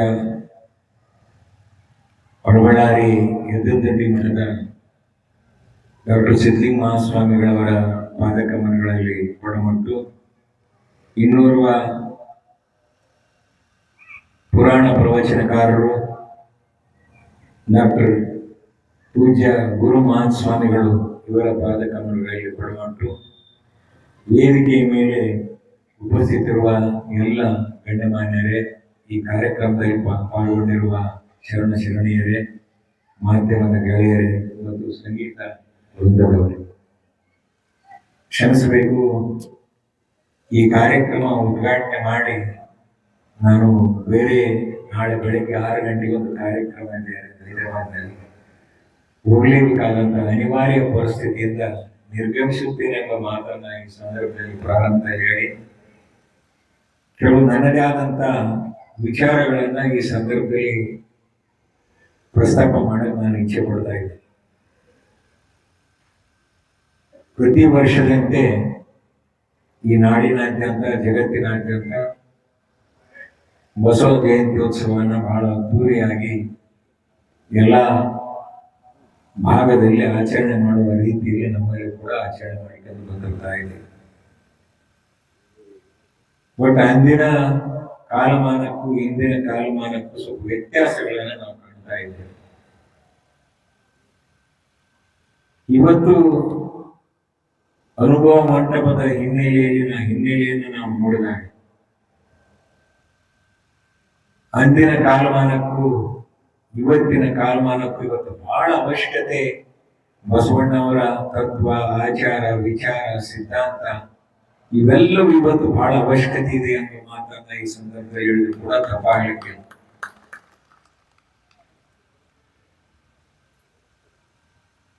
ಇವತ್ತು ಸಿಂಧನೂರು ಪಟ್ಟಣದಲ್ಲಿ ಈಗಾಗಲೇ ಹೇಳಿದ ಹಾಗೆ ಒಂದು ಸಣ್ಣ ಅನುಭವ ಮಂಟಪವನ್ನು ಕಟ್ಟಿ ಪ್ರತಿ ವರ್ಷ ನಾವು ಜಯಂತ್ಯೋತ್ಸವದ ಆಚರಣೆ ಮಾಡುವುದರ ಜೊತೆಗೆ ಪ್ರತಿ ತಿಂಗಳು, ಪ್ರತಿ 3 ತಿಂಗಳು ಒಂದೊಂದು ಕಾರ್ಯಕ್ರಮವನ್ನ ಯಾವ ರೀತಿ ಬಸವಣ್ಣವರು 870 ಅಮರ ಗಣಾಂಗಣಗಳನ್ನ ಅನುಭವ ಮಂಟಪದಲ್ಲಿ ಸೇರಿಸಿ ಇಡೀ ನಾಡಿನ ಜನತೆಗೆ ಒಂದು ಹೊಸ ಬೆಳಕನ್ನ ಕೊಡ್ತಕ್ಕಂಥ ಪ್ರಯತ್ನ ಅಂದಿನ ದಿನಮಾನಗಳಲ್ಲಿ ನಡೆದಿತ್ತು. ಇವತ್ತು ಕೂಡ ಕರ್ನಾಟಕ ಸರ್ಕಾರದ ವತಿಯಿಂದ ಬೀದರ್ ಜಿಲ್ಲೆಯಲ್ಲಿ 650 ಕೋಟಿ ರೂಪಾಯಿ ಅಂದಾಜು ಖರ್ಚು ಮಾಡಿ ಅನುಭವ ಮಂಟಪವನ್ನು ಇವತ್ತು ಕಟ್ತಾ ಇದ್ದೇವೆ. ಇನ್ನೇನು ಮುಗಿಯುವ ಹಂತದಲ್ಲಿದೆ. ಈ ವರ್ಷ ಕೊನೆಯ ಭಾಗದಲ್ಲಿ ಉದ್ಘಾಟನೆ ಕಾರ್ಯಕ್ರಮ ಕೂಡ ಆಗಬಹುದು. ಅದೇ ರೀತಿ ಪ್ರತಿಯೊಂದು ತಾಲೂಕದಲ್ಲಿ ಕೂಡ ಒಂದು ಸಣ್ಣ ಸಣ್ಣ ಅನುಭವ ಮಂಟಪಗಳನ್ನು ಕಟ್ಟಿ ಅಂದಿನ ದಿನಮಾನಗಳಲ್ಲಿ ಅನುಭವ ಮಂಟಪದಲ್ಲಿ ಏನು ನಿರ್ಧಾರ ನಿರ್ಣಯಗಳು ಆಗ್ತಿತ್ತು ಅವೆಲ್ಲವನ್ನ ಆಳವಾಗಿ ಅಧ್ಯಯನ ಮಾಡಿ ಸಮಾಜಕ್ಕೆ ಬಿತ್ತರಿಸ್ತಕ್ಕಂಥ ಕೆಲಸ ಇಂದು ಬಹಳ ಅವಶ್ಯಕತೆ ಇದೆ ಎಂಬ ನನ್ನ ಅನಿಸಿಕೆ. ಅವತ್ತಿಗಿಂತ ಇಂದು ಆ ನಿಟ್ಟಿನಲ್ಲಿ ನಮ್ಮ ಸಿಂಧನೂರಿನ ಬಸವ ಕೇಂದ್ರದ ಎಲ್ಲ ಪದಾಧಿಕಾರಿಗಳು ಮತ್ತು ವಿವಿಧ ಜನಪರ ಸಂಘಟನೆಗಳು ಎಲ್ಲರೂ ಸೇರಿ ಆ ನಿಟ್ಟಿನಲ್ಲಿ ಒಂದು ಆಲೋಚನೆಯನ್ನ, ಚಿಂತನೆಯನ್ನ ಮಾಡಿ ಕಾರ್ಯಕ್ರಮಗಳನ್ನು ರೂಪಿಸಿ ಆ ಕಾರ್ಯಕ್ರಮದ ಅಡಿಯಲ್ಲಿ ನಾವು ಬಸವ ಜಯಂತ್ಯೋತ್ಸವವನ್ನು ಮಾಡೋಣ ಮುಂದಿನ ವರ್ಷ ಮಾತನ್ನ ಈ ಸಂದರ್ಭದಲ್ಲಿ ಹೇಳಿದ್ರೆ ತಪ್ಪಾಗಲಿಕ್ಕಿಲ್ಲ. ನಾಳೆ 20ನೇ ತಾರೀಕು ಈ ಒಂದು ಅನುಭವ ಮಂಟಪದ ಗುದ್ಲಿ ಪೂಜೆ ಕಾರ್ಯಕ್ರಮವನ್ನು ಕೂಡ ಪೂಜ್ಯರ ಒಂದು ಅಮೃತ ಹಸ್ತದಿಂದ, ಬಳ್ಳಾರಿ ಪೂಜೆ ಅಮೃತ ಹಸ್ತದಿಂದ ನೆರವೇರಿಸತಕ್ಕಂತ ಕೆಲಸವನ್ನು ಕೂಡ ಮಾಡಬೇಕಾಗಿದೆ. ಮತ್ತು 20ನೇ ತಾರೀಕು ಒಳ್ಳೆ ವಿಜೃಂಭಣೆಯಿಂದ ಒಂದು ಹೊಸತನ, ಅನುಭವ ಮಂಟಪದ ಹೊಸತನವನ್ನ ಸಿಂಧನೂರಿನಲ್ಲಿ ಮಾಡ್ತಕ್ಕಂಥ ಪ್ರಯತ್ನ ಬಸವ ಕೇಂದ್ರದಿಂದ ಆಗಲಿ ಎಂಬ ವಿಚಾರವನ್ನು ಕೂಡ ಈ ಸಂದರ್ಭದಲ್ಲಿ ವ್ಯಕ್ತಪಡಿಸಕ್ಕೆ ಇಚ್ಛೆ ಪಡ್ತೀವಿ. ಹೋದ 2 ವರ್ಷದ ಹಿಂದೆ ಒಳ್ಳೆ ಅದ್ದೂರಿಯಾದ ವೀರಭದ್ರಪ್ಪನವರು ಆ ಸಂದರ್ಭದಲ್ಲಿ ಅವರ ಒಂದು ನೇತೃತ್ವದಲ್ಲಿ ಬಹಳ ವಿಜೃಂಭಣೆಯಿಂದ ಒಂದು ಹೊಸತನದಿಂದ ಕಾರ್ಯಕ್ರಮ ಕೂಡ ನೆರವೇರಿತು. ಅದೇ ರೀತಿ ಈ ವರ್ಷವೂ ಕೂಡ ಒಂದು ಚಿಂತನೆ ಯಾವ ರೀತಿ ಆಗ್ಬೇಕಂದ್ರೆ ಸಮಾಜದಲ್ಲಿ ಸಾಮಾಜಿಕವಾಗಿ, ಆರ್ಥಿಕವಾಗಿ, ಶೈಕ್ಷಣಿಕವಾಗಿ ಮತ್ತು ಮಹಿಳೆಯರ ಸಬಲೀಕರಣದೊಂದಿಗೆ ಒಂದು ಹೊಸತನವನ್ನ ಕಾಣತಕ್ಕಂಥ ನಿಟ್ಟಿನಲ್ಲಿ ಬಸವ ಕೇಂದ್ರದಿಂದ ಕಾರ್ಯಕ್ರಮವನ್ನು ಹಮ್ಮಿಕೊಳ್ಳಿ. ಅದಕ್ಕೆ ಬೇಕಾಗ್ತಕ್ಕಂಥ ಎಲ್ಲ ಪೂರ್ವ ಸಿದ್ಧತೆಗಳನ್ನ ನಾವು ನೀವೆಲ್ಲರೂ ಸೇರಿ ಮಾಡೋಣ ಎಂಬ ಮಾತನ್ನ ಈ ಸಂದರ್ಭದಲ್ಲಿ ವ್ಯಕ್ತಪಡಿಸಿ ಇವತ್ತಿನ ಈ ಕಾರ್ಯಕ್ರಮ ಪ್ರಾರಂಭದಲ್ಲಿ ಪೂಜ್ಯರ ಒಂದು ಪ್ರವಚನವನ್ನ ನಾವು ನೀವೆಲ್ಲರೂ ಸೇರಿ ಆ ಪ್ರವಚನವನ್ನ ಕೇಳೋಣ ಮತ್ತು ಮುಂದಿನ ದಿನಮಾನಗಳಲ್ಲಿ ಆ ಪ್ರವಚನದಲ್ಲಿ ಬಂದಿರತಕ್ಕಂಥ ಎಲ್ಲ ತತ್ವಗಳನ್ನ, ಸಾರಾಂಶಗಳನ್ನ ಜೀವನದಲ್ಲಿ ಅಳವಡಿಸಿಕೊಂಡು ಬಸವಣ್ಣವರ ಒಂದು ವಿಚಾರಕ್ಕೆ ಸ್ಪಂದನೆ ಮಾಡೋಣ ಎಂಬ ಮಾತನ್ನ ಈ ಸಂದರ್ಭದಲ್ಲಿ ಹೇಳಿ ತಮ್ಮೆಲ್ಲರಿಗೂ ಮತ್ತು ವೇದಿಕೆ ಮೇಲಿರ್ತಕ್ಕಂಥ ಗಣ್ಯರಿಗೆ ವಂದನೆಗಳನ್ನ ಸಲ್ಲಿಸಿ ನನ್ನ ಮಾತಿಗೆ ವಿರಾಮ ನೀಡುತ್ತೇನೆ. ನಮಸ್ಕಾರ. ಮಾನ್ಯ ಶಾಸಕರಿಗೆ ಶರಣಾರ್ಥಿಗಳನ್ನು ಸಲ್ಲಿಸಿ ಸರ್ ಮತ್ತೊಮ್ಮೆ ತಮಗೆ ವಿನಂತಿಸಿಕೊಳ್ತಾ ಇದ್ದೀವಿ. ಆ ಬಸವ ವೃತ್ತವನ್ನ ಜನಮಾನಸದಲ್ಲಿ ಎಲ್ಲರಿಗೂ ಅದು ಕಾರ್ಯಕ ಮಾಡ್ಬೇಕಂತ ನನಗೆ ಮತ್ತಲ್ಲಿ ವಿನಂತಿಸಿಕೊಳ್ತಾ ಇದ್ದೀನಿ. ಮಾನ್ಯ ಶಾಸಕರು ಆ ಬಸವ ವೃತ್ತ ಸ್ವಲ್ಪ ಅದನ್ನ ನೀವು ಅದೊಂದು ಹೇಳಿಬಿಡುತ್ತೆ ಸರ್, ಅದು ಮೇನ್ ಇಂಪಾರ್ಟೆಂಟ್ ಇದೆ. ಈ ಬಸವ ವೃತ್ತದ ಬಗ್ಗೆ ಹೇಳ್ಬೇಕಾಗಿತ್ತು, ಮಾತಾಡ್ಬಿಟ್ಟೆ ನಾನು. ಈಗ ಅದು ಹಿಂದೆ ನಾವೆಲ್ಲರೂ ಓಸು ಜನ ಸೇರಿನೇ ಅಲ್ಲಿ ಆ ವೃತ್ತವನ್ನ ಬಸವಣ್ಣವ್ರ ವೃತ್ತ ಅಂತ ಹೆಸರಿಟ್ಟು ಅಲ್ಲಿ ಮೂರ್ತಿಯನ್ನ ಪ್ರತಿಷ್ಠಾಪನೆ ಮಾಡಿದ್ವಿ. ಬಟ್ ಅಲ್ಲಿ ಈಗ ಜಗದ ಕೊರತೆಯಿಂದ ಆ ವೃತ್ತ ಅಷ್ಟು ಇದು ಕಾಣಂಗಿಲ್ಲ.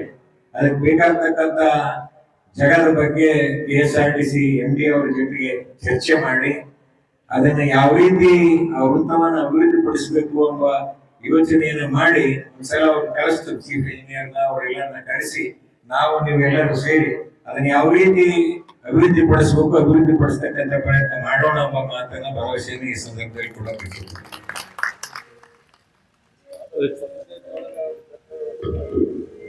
ಪೂಜ್ಯರು ಅರ್ಪಣೆ ಮಾಡೋ ಸರ್ ಬಸವ ಜಯಂತಿ ಒಳಗಡೆ ಕೆಲಸ ಯತ್ನ ಮಾಡ್ರಂತೆ. ಅದು ಸಾಕಾರ ಆಗಲಿ ಅಂತೇಳಿ ನಾವು ಮತ್ತೊಮ್ಮೆ ತಮಗೆ ವಿನಂತಿಯನ್ನ ಮಾಡಿ ಹೃತ್ಪೂರ್ವಕವಾಗಿರ್ತಕ್ಕಂಥ ಶರಣಾರ್ಥಿಗಳನ್ನ ಸಲ್ಲಿಸ್ತಾ ಇದ್ದೇನೆ ಸರ್ ನಿಮಗೆ.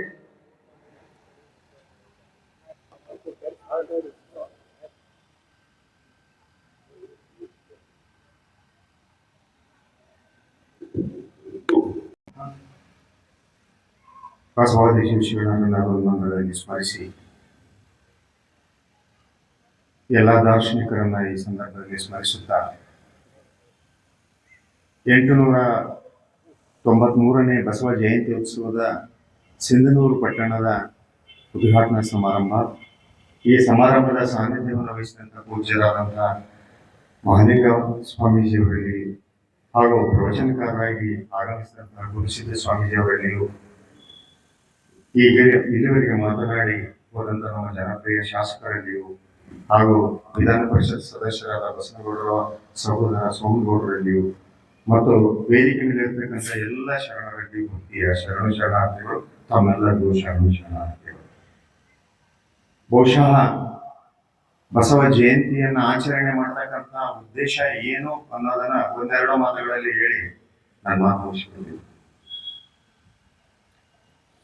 ಡಾಕ್ಟರ್ SS ಮಾರ್ವಾಡ ಅವರು 1940ರಲ್ಲಿ ಒಂದು ಗ್ರಂಥ ರಚನೆ ಮಾಡ್ತಾರೆ. ಅದ್ರಾಗ ಒಂದು ಮಾತು ಬರೀತಾರೆ, ಅವ್ರು ನೆನ್ಪಿಟ್ಕೋಬೇಕು. ಕರ್ನಾಟಕದಲ್ಲಿ ಹುಟ್ಟಿ ಇಂಥ ಒಂದು ಅಗಾಧವಾದ ಧರ್ಮವನ್ನ ಕೊಟ್ಟಂತ ಬಸವಣ್ಣ ಒಬ್ಬ ದಾರ್ಶನಿಕ ಇದ್ದ ಅಂತ ಪರಿಚಯ ಮಾಡಿಸಿ ಕೊಡಬೇಕಾದಂತ ದುರ್ದೈವದ ಸಂದರ್ಭದಲ್ಲಿ ನಾವು ನಿಂತುಕೊಂಡಿದ್ದೀವಿ ಅಂತ ಬರೀತಾರೆ. ನಿಜ ಅದು. 1913ರಲ್ಲಿ ಹರ್ಡೇಕರ್ ಮಂಜಪ್ಪನವರು ಈ ಹೆಜ್ಜೆ ಇಟ್ಟಾಗ ದಾವಣಗೆರೆಯಲ್ಲಿ ಅವರು ಎದುರಿಸಿದಂತ ಕಷ್ಟಗಳು ಒಂದಲ್ಲ ಎರಡಲ್ಲ. ಇವತ್ತು ನಾವು ಸುಲಭವಾಗಿ ಆ ದಾರಿಯಲ್ಲಿ ಇದ್ದೀವಿ, ಆದ್ರೆ ಅವರಿಗೆ ಎಷ್ಟು ನೋವು ಕೊಟ್ಟು ಅಲ್ಲಿ ಸಮಾಜ ಅಂತಕ್ಕಂಥದ್ದು ನಾವು ನೆನಪಿಡಬೇಕಾಗಿದೆ.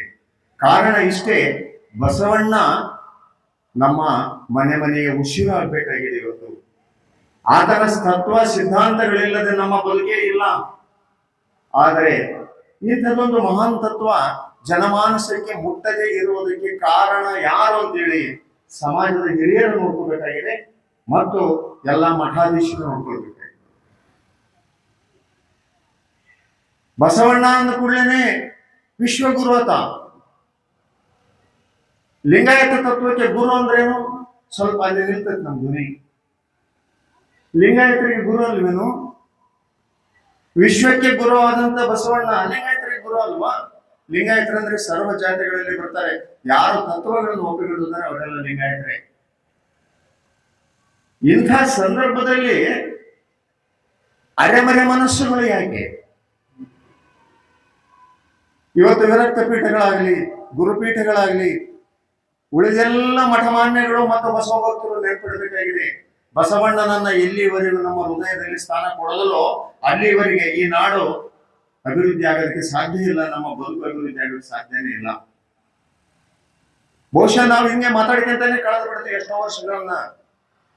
ಬಹಳದರ ದಾರಿ ಒಂದಿಷ್ಟು ಸಲೀಸಾಗುವುದೇ ಹೊರತು ನಿಜವಾದ ತತ್ವಾದರ್ಶಗಳು ಬಸವಣ್ಣನವರು ಏನ್ ಕೊಟ್ರು ಅನ್ನೋದನ್ನ ಜನಮಾನಸಕ್ಕೆ ಮುಟ್ಟೋದಕ್ಕೆ ಇವತ್ತು ಸಹಿತ ಆಗ್ತಾ ಇಲ್ಲ ನಮಗೆ.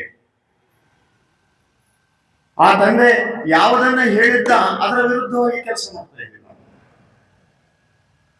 ಆತ ಏನು ಬೇಡ ಅಂತ ಹೇಳಿದ್ದ ಅದನ್ನ ಮಾತಾಡ್ತಾನೆ, ಬಸವಣ್ಣನ ಹೆಸರಿನಾಗ ಅದನ್ನ ಮಾತಾಡ್ತಾ ಇದ್ದೀವಿ ನಾವು.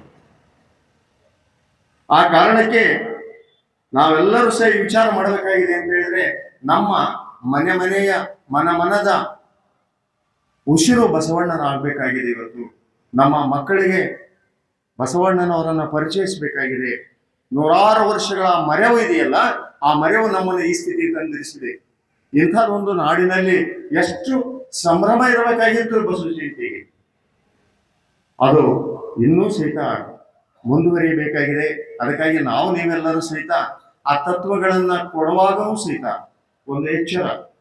ಇಲ್ಲಿ ನಾವು ವೇದಿಕೆ ಮೇಲೆ ಇದ್ದವರು, ಪ್ರವಚನ ಮಾಡುವವರು ಮತ್ತು ಪ್ರವಚನ ಕೇಳುವವರು ಎಲ್ಲರಿಗೂ ಒಂದು ಬದ್ಧತೆ ಬೇಕಾಗ್ತೈತಿ.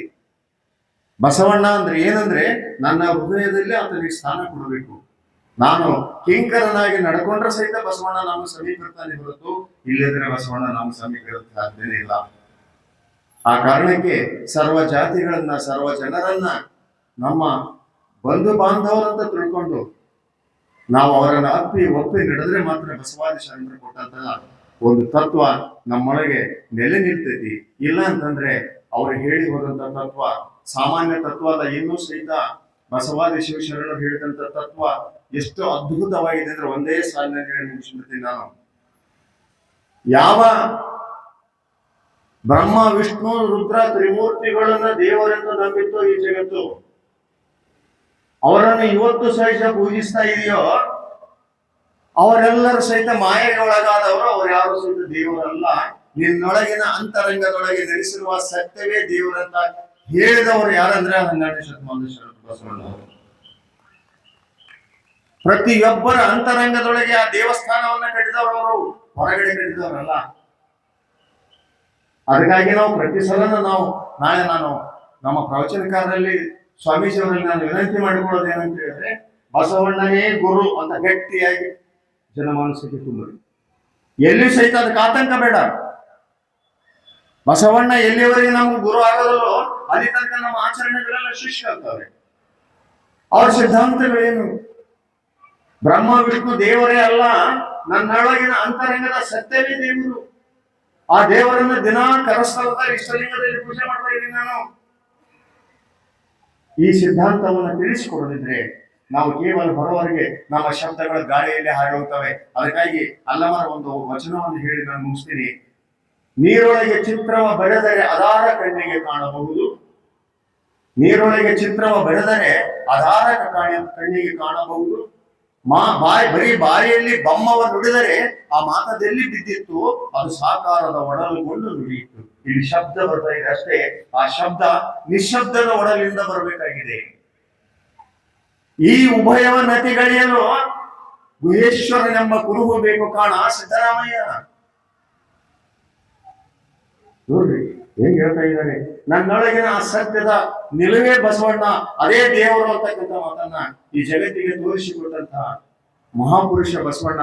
ಜಗತ್ತಿನ ಬೇರೆ ದೇಶದವರಿಗೆ ಈ ತತ್ವ ಗೊತ್ತಾಯ್ತು ಅಂತಂದ್ರೆ ನಮಗಿಂತ ಮುಂದೆ ಹೋಗ್ತಾರೆ, ಅವ್ರ ಇನ್ನೊಂದು ಮುಖದಲ್ಲಿ ಈ ತತ್ವ ಬರುತ್ತದೆ. ಅವಾಗ ಮಾತ್ರ ನಾವು ಅಪ್ಯಾಯಮಾನವಾಗಿ ಸ್ವೀಕಾರ ಮಾಡ್ತೀವಿ. ಅಂಥ ಪರಿಸ್ಥಿತಿ ನಮ್ಗೆ ಬರಬಾರ್ದು. ನಾವೇ ಆ ತಂದೆಯನ್ನ ಮೊದಲು ನಮ್ಮ ಧರ್ಮಗುರು ತಿಳ್ಕೊಳ್ಳೋಣ.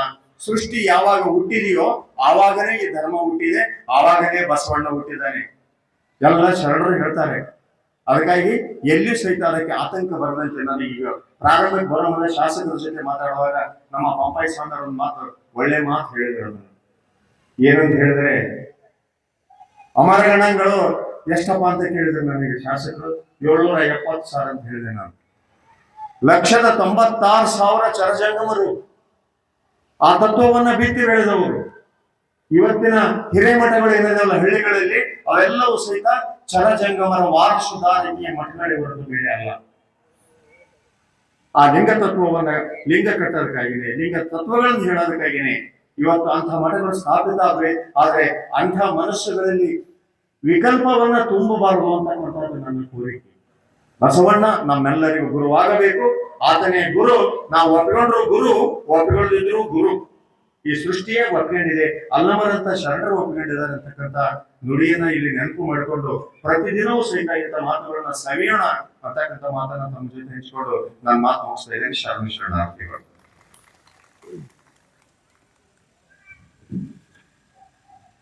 ರುದ್ರಬಣ್ಣ ಕುರುಗುಂದಿ ಅವರಿಗೆ ಶರಣಾರ್ಥಿಗಳನ್ನ ಸಲ್ಲಿಸಿ, ಈಗ ಈ ಕಾರ್ಯಕ್ರಮದ ಅಧ್ಯಕ್ಷತೆಯನ್ನು ವಹಿಸಿಕೊಂಡಿರ್ತಕ್ಕಂಥವರು ಮತ್ತು ಬಸವ ಜಯಂತ್ಯೋತ್ಸವ ಸಮಿತಿಯ ಅಧ್ಯಕ್ಷರು ಆಗಿರ್ತಕ್ಕಂಥ Sharanashri doctor BN Patil sir ತಮ್ಮ ಅಧ್ಯಕ್ಷೀಯ ನುಡಿಗಳನ್ನ ನುಡಿಯಲಿದ್ದಾರೆ.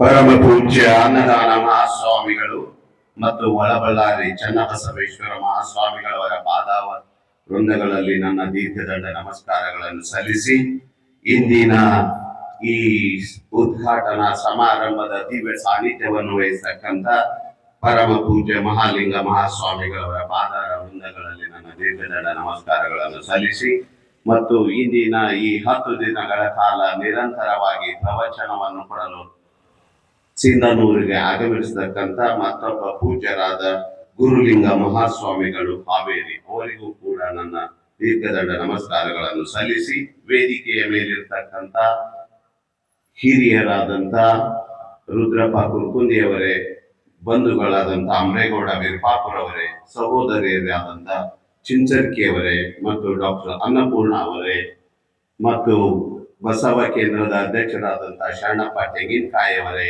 ಬಸವ ಕೇಂದ್ರದ ಎಲ್ಲ ಅಧ್ಯಕ್ಷರು, ಪದಾಧಿಕಾರಿಗಳು ಮತ್ತು ಮಹಿಳಾ ಬಸವ ಕೇಂದ್ರದ ಅಧ್ಯಕ್ಷರು, ಪದಾಧಿಕಾರಿಗಳು, ಇಂದಿನ ಈ ಸಮಾರಂಭಕ್ಕೆ ಆಗಮಿಸತಕ್ಕಂತ ಸಿಂಧನೂರಿನ ಎಲ್ಲ ಹಿರಿಯ ನಾಗರಿಕರೇ, ಶರಣ ಶರಣಿಯರೇ, ಪತ್ರಿಕಾ ಮಾಧ್ಯಮದ ಮಿತ್ರರೇ, ಇಂದು ಬಸವ ನಮ್ಮ ನಿಮ್ಮೆಲ್ಲರ ಅಚ್ಚುಮೆಚ್ಚಿನ ಕರ್ನಾಟಕ ಸರ್ಕಾರ ಘೋಷಿಸಿದಂತ ಕರ್ನಾಟಕದ ಸಾಂಸ್ಕೃತಿಕ ರಾಯಭಾರಿ, ಈ ಸಮಾಜ ಸುಧಾರಕ ಮತ್ತು ಬಸವ ಧರ್ಮ ಸಂಸ್ಥಾಪಕರು ಬಸವಣ್ಣನವರ ಬಸವ ಜಯಂತಿಯ ಅಂಗವಾಗಿ ಸುಮಾರು ವರ್ಷಗಳಿಂದ ಬಸವ ಕೇಂದ್ರದ ವತಿಯಿಂದ ಇಲ್ಲಿ 10 ದಿನಗಳ ಕಾಲ ನಿರಂತರವಾಗಿ ಬಹಳ ವರ್ಷಗಳಿಂದ ಪ್ರಾರಂಭಗೊಂಡಂತ ಈ ಬಸವ ಪ್ರವಚನ ಕಾರ್ಯಕ್ರಮ ಜನರಲ್ಲಿ ಬಸವ ಧರ್ಮದ ಬಗ್ಗೆ ತಿಳುವಳಿಕೆಯನ್ನು ಮೂಡಿಸಿ ಸಮಾಜದಲ್ಲಿ ಸಾಮರಸ್ಯ, ಸೌಹಾರ್ದತೆ ಮತ್ತು ಸಮಾನತೆ, ಮೇಲು ಕೀಳು, ಬಡವ ಬಲ್ಲಿದ, ಹೆಣ್ಣು ಗಂಡು ಎಂಬ ಎಲ್ಲ ತಾರತಮ್ಯವನ್ನು ಹೋಗಲಾಡಿಸಲು 12ನೇ ಶತಮಾನದಲ್ಲಿ ಜಗತ್ತಿನಲ್ಲಿ ಪ್ರಪ್ರಥಮ ಬಾರಿಗೆ ಪ್ರಜಾಪ್ರಭುತ್ವ ರೀತಿಯಲ್ಲಿ ಕಲ್ಯಾಣದಲ್ಲಿ ಒಂದು ಅಭಿನವ ಅನುಭವ ಮಂಟಪವನ್ನು ಸ್ಥಾಪನೆ ಮಾಡಿ ಪ್ರಜಾಪ್ರಭುತ್ವ ರೀತಿಯಲ್ಲಿ ಸಂಸತ್ ಮಾದರಿಯಲ್ಲಿ ಎಲ್ಲ ಶರಣರು ಈಗಾಗಲೇ ಹೇಳಿರುವಂತೆ 780 ಗಣಗಳ ಮತ್ತು ಹಿರಿಯ ಪ್ರತಿಭಾನ್ವಿತ ಎಲ್ಲ ಸಮಾಜದ ಕವಿಗಳನ್ನೊಳಗೂಡಿ ಬಸವ ಧರ್ಮದ ಬಗ್ಗೆ, ಬಸವೇಶ್ವರರ ಪರಿಕಲ್ಪನೆಯ ಬಗ್ಗೆ, ಸಮಾಜದ ಬಗ್ಗೆ, ಸಮಾನತೆಯ ಬಗ್ಗೆ ತಮ್ಮ 3-4 ಸಾಲುಗಳ ವಚನಗಳ ಮುಖಾಂತರ ಜನರಲ್ಲಿ ಜಾಗೃತಿ ಮೂಡಿಸಿ ಸಮಾಜದಲ್ಲಿ ಸಮಾನತೆಯನ್ನು ಕೋರುವ ಮತ್ತು ಜಾತಿ ಭೇದ ಮತವಿಲ್ಲದ, ಲಿಂಗ ವರ್ಗಗಳ ಸಂಘರ್ಷವಿಲ್ಲದ ಒಂದು ಸಮಾನತೆಯ ಸಮಾಜವನ್ನು ನಿರ್ಮಾಣ ಮಾಡಲಿಕ್ಕೆ ತನ್ನ ಜೀವನವನ್ನೇ ಅರ್ಪಿಸಿಕೊಂಡಂತ ಮಹಾನ್ ಮಾನವತಾವಾದಿ ಯಾರಾದರೂ ಜಗತ್ತಿನಲ್ಲಿ ಇದ್ರೆ ಅದು ಶ್ರೀಮಾನ್ ಪರಮ ಪೂಜ್ಯ ಬಸವಣ್ಣನವರು ಅಂತ ಕಡಾಖಂಡಿತವಾಗಿ ಹೇಳಲಿಕ್ಕೆ ಸಾಧ್ಯ ಪಡ್ತೇನೆ. ಅಂತ ಒಂದು ಬಸವ ಧರ್ಮ ಸಂಸ್ಥಾಪಕ ಕೇವಲ ನಮ್ಮ ಕರ್ನಾಟಕ, ಸೊಲ್ಲಾಪುರ, ಕೊಲ್ಲಾಪುರ ದಾಟಿ ಮುಂದೆ ಹೋಗ್ಲಿಲ್ಲ. ಯಾಕಂದ್ರೆ ಅದರ ಧರ್ಮದ ಪ್ರಚಾರದ ಬಗ್ಗೆ ನಾವೆಲ್ಲ ಮನಸ್ಫೂರ್ತಿಯಾಗಿ ಅಳವಡಿಸಿಕೊಳ್ಳಲಿಲ್ಲ ಮತ್ತು ಪ್ರಚಾರವನ್ನು ವ್ಯವಸ್ಥಿತವಾಗಿ ಯಾಕೆ ಮಾಡಲಿಲ್ಲ. ಆ ವಚನಗಳು ಕೂಡ ಸುಮಾರು 18ನೇ ಶತಮಾನದವರೆಗೆ ಆ ವಚನಗಳನ್ನೆಲ್ಲ ಸುಟ್ಟು ಬಿಟ್ಟಿದ್ರು, ಬಚ್ಚಿಟ್ಟಿದ್ರು. ಯಾಕಂದ್ರೆ ತಮ್ಗೆಲ್ಲ ತಿಳಿದಿರುವಂತೆ 1105ರಲ್ಲಿ ಬಾಗೇವಾಡಿಯಲ್ಲಿ ಹುಟ್ಟಿದ ಬಸವಣ್ಣ ವೈಷ್ಣವ ಧರ್ಮದಲ್ಲಿ ಆ ಮುಂಜಿಯ ಧಿಕ್ಕಾರವನ್ನು ಮಾಡಿ, ಯಾಕಂದ್ರೆ ನಮ್ಮ ಸಮಾಜ ಸಮಾನತೆಯಿಂದ ಕೂಡಿರ್ಲಿಕ್ಕಿಲ್ಲ. ನಾವೆಲ್ಲ ಇವತ್ತ ಬಸವಣ್ಣನವರ ಸಾಮಾಜಿಕ ಪರಿಕಲ್ಪನೆ ಇದ್ದಿದ್ದಿಲ್ಲ ಅಂದ್ರ ನಾವೆಲ್ಲರೂ ಭಾರತದಲ್ಲಿ ಶಿಕ್ಷಣದಿಂದ ವಂಚಿತರಾಗ್ತಿದ್ವಿ. ತಮ್ಗೆಲ್ಲ ಗೊತ್ತಿರಬಹುದು 12ನೇ ಶತಮಾನದ ಪ್ರಾರಂಭದಲ್ಲಿ ವೈದಿಕ ಧರ್ಮಾಚರಣೆಯಿಂದ ಎಲ್ಲರೂ ಶಿಕ್ಷಣದಿಂದ ವಂಚಿತರಾಗಿದ್ವಿ. ನಾವೆಲ್ಲ ಸಂಸ್ಕೃತದಲ್ಲಿ ನಮ್ಮ ಶಿಕ್ಷಣವನ್ನು ವ್ಯಾಸಂಗ ಮಾಡಬೇಕಾಗಿತ್ತು. ಕೇವಲ ಒಬ್ಬ ಊರಿಗೆ, ಹಳ್ಳಿಗೆ, ಮಂಡಲಕ್ಕೆ ಒಬ್ಬ ಆಚಾರ್ಯಗಳು ಇರ್ತಿದ್ರು, ಅವರು ಸಂಸ್ಕೃತ ಪಂಡಿತರು ಇರ್ತಿದ್ರು. ನಮ್ಮ ಮನೆಗೆ ಏನೇ ಬಂದ್ರು ಅವರಲ್ಲಿ ಕರ್ಕೊಂಡು ಹೋಗಿ ಅವರು ಏನ್ ಹೇಳ್ತಾರ ಅದೇ ನಮ್ಮ ವೇದ ವಾಕ್ಯ ಅಂತ ಒಂದು ಪರಿಕಲ್ಪನೆಯೊಂದಿಗೆ ನಾವೆಲ್ಲ ಇದ್ವಿ. ಎಲ್ಲಿವರೆಗೆ ಈ ಬಸವ ತತ್ವ ಅನುಯಾಯಿಗಳಾಗಿ ಬಸವ ಧರ್ಮವನ್ನು ಪಾಲಿಸಿಕೊಂಡಂತ ನಮ್ಮೆಲ್ಲ ಪೂಜ್ಯರು, ಅನ್ನದಾನ ಮಹಾಸ್ವಾಮಿಗಳಿರ್ಬಹುದು, ಇಲ್ಕಲ್ ಮಹಾಂತ ಸ್ವಾಮಿಗಳಿರ್ಬಹುದು, ಮತ್ತು ಕೊಪ್ಪಳದ ಗವಿಸಿದ್ದೇಶ್ವರ ಮಹಾತ್ಮರು, ಸಿದ್ಧಗಂಗಾ ಮಹಾಸ್ವಾಮಿಗಳು ಏನು ಬಸವ ಧರ್ಮದ ಪರಿಕಲ್ಪನೆಯೊಂದಿಗೆ ಸಮಾಜದಲ್ಲಿಯ ಎಲ್ಲ ಜಾತಿಯ ಪ್ರತಿಭಾವಂತ ಗ್ರಾಮೀಣ ಬಡ ವಿದ್ಯಾರ್ಥಿಗಳನ್ನು ಏನು ಎಲ್ಲಿ ಶಿಕ್ಷಣ ವಂಚಿತರಾಯಿತು ಶಿಕ್ಷಣ ಸಂಸ್ಥೆಗಳನ್ನು ಕಟ್ಟಿ ನಾವೆಲ್ಲ ಇವತ್ತು ಶಿಕ್ಷಣ ಪ್ರೇಮಿಗಳಾಗಿ ಶಿಕ್ಷಣ ವೈದ್ಯರು ಇಂಜಿನಿಯರ್ ಆಗಿದ್ವಿ ಅಂದ್ರೆ ಇದಕ್ಕೆ ಬಸವ ತತ್ವ ಪರಿಕಲ್ಪನೆಯೊಂದಿಗೆ ಹುಟ್ಟಿಕೊಂಡಂತ ನಮ್ಮ ಮಠಮಾನ್ಯಗಳು ಮತ್ತು ಪೂಜ್ಯರ ಆಶೀರ್ವಾದದಿಂದ ನಾವೆಲ್ಲ ಶಿಕ್ಷಿತರಾಗಿದ್ದೇವೆ. ಆದ್ದರಿಂದ ಯಾಕಂದ್ರೆ ಬಸವಣ್ಣನವರು ಸಣ್ಣ ಸಣ್ಣ ವಚನಗಳಲ್ಲಿ ಸಮಾಜವನ್ನು ಉದ್ಧರಿಸುವಂತ ಕೆಲಸವನ್ನು ಮಾಡಿದ್ರು. ಅವ್ರೇನ್ ದೊಡ್ಡ ದೊಡ್ಡ ಏನಿಲ್ಲ, ಏನು ಬಸವಣ್ಣವರು ಹೇಳಿದ್ರೆ ದೊಡ್ಡ ದೊಡ್ಡ ಗುಡಿ ಗುಂಡಾರ ಕಟ್ಲಿ ಅಲ್ಲ. ಉಳ್ಳವರು ಶಿವಾಲಯವ ಮಾಡುವರು, ನಾನೇನು ಮಾಡಲಯ್ಯ, ಕಾಲೇ ಕಂಬ ದೇಹವೇ ದೇಗುಲು ಶಿರವೇ ವನ್ನ ಕಳಸವಯ್ಯ ಅಂತ. ಅಂದ್ರೆ ನೀವೇನು ದೊಡ್ಡ ಗುಡಿಗೆ ಹೋಗೋದ್ ಬೇಕಾಗಿಲ್ಲ, ನಿಮ್ಮ ಮನ ಪರಿವರ್ತನೆ ಆದಾಗ ಮಾತ್ರ ಏನು ಒಂದು ಬಸವ ಧರ್ಮದ ಪರಿಕಲ್ಪನೆ ಅನುಷ್ಠಾನಗೊಳಿಸ್ಲಿಕ್ಕೆ ಸಾಧ್ಯ. ಅದರ ಜೊತೆಗೆ ನಾವೆಲ್ಲ ಸಮಾಜದಲ್ಲಿ ದಯವನ್ನು ಹಂಚುವ, ದಯವಿಲ್ಲದ ಧರ್ಮವಿದಾವುದಯ್ಯ, ದಯವೇ ಧರ್ಮದ ಮೂಲವಯ್ಯ, ದಯವಿಲ್ಲದ ಧರ್ಮ ಏನು ಪಶುಗಳಿಗಿಂತ ಕಡೆಯಂತೋ. ಯಾಕಂದ್ರೆ ಎಲ್ಲರಲ್ಲಿ ದಯ ಒಂದು ಪ್ರಮುಖ ಪಾತ್ರವಿತ್ತ.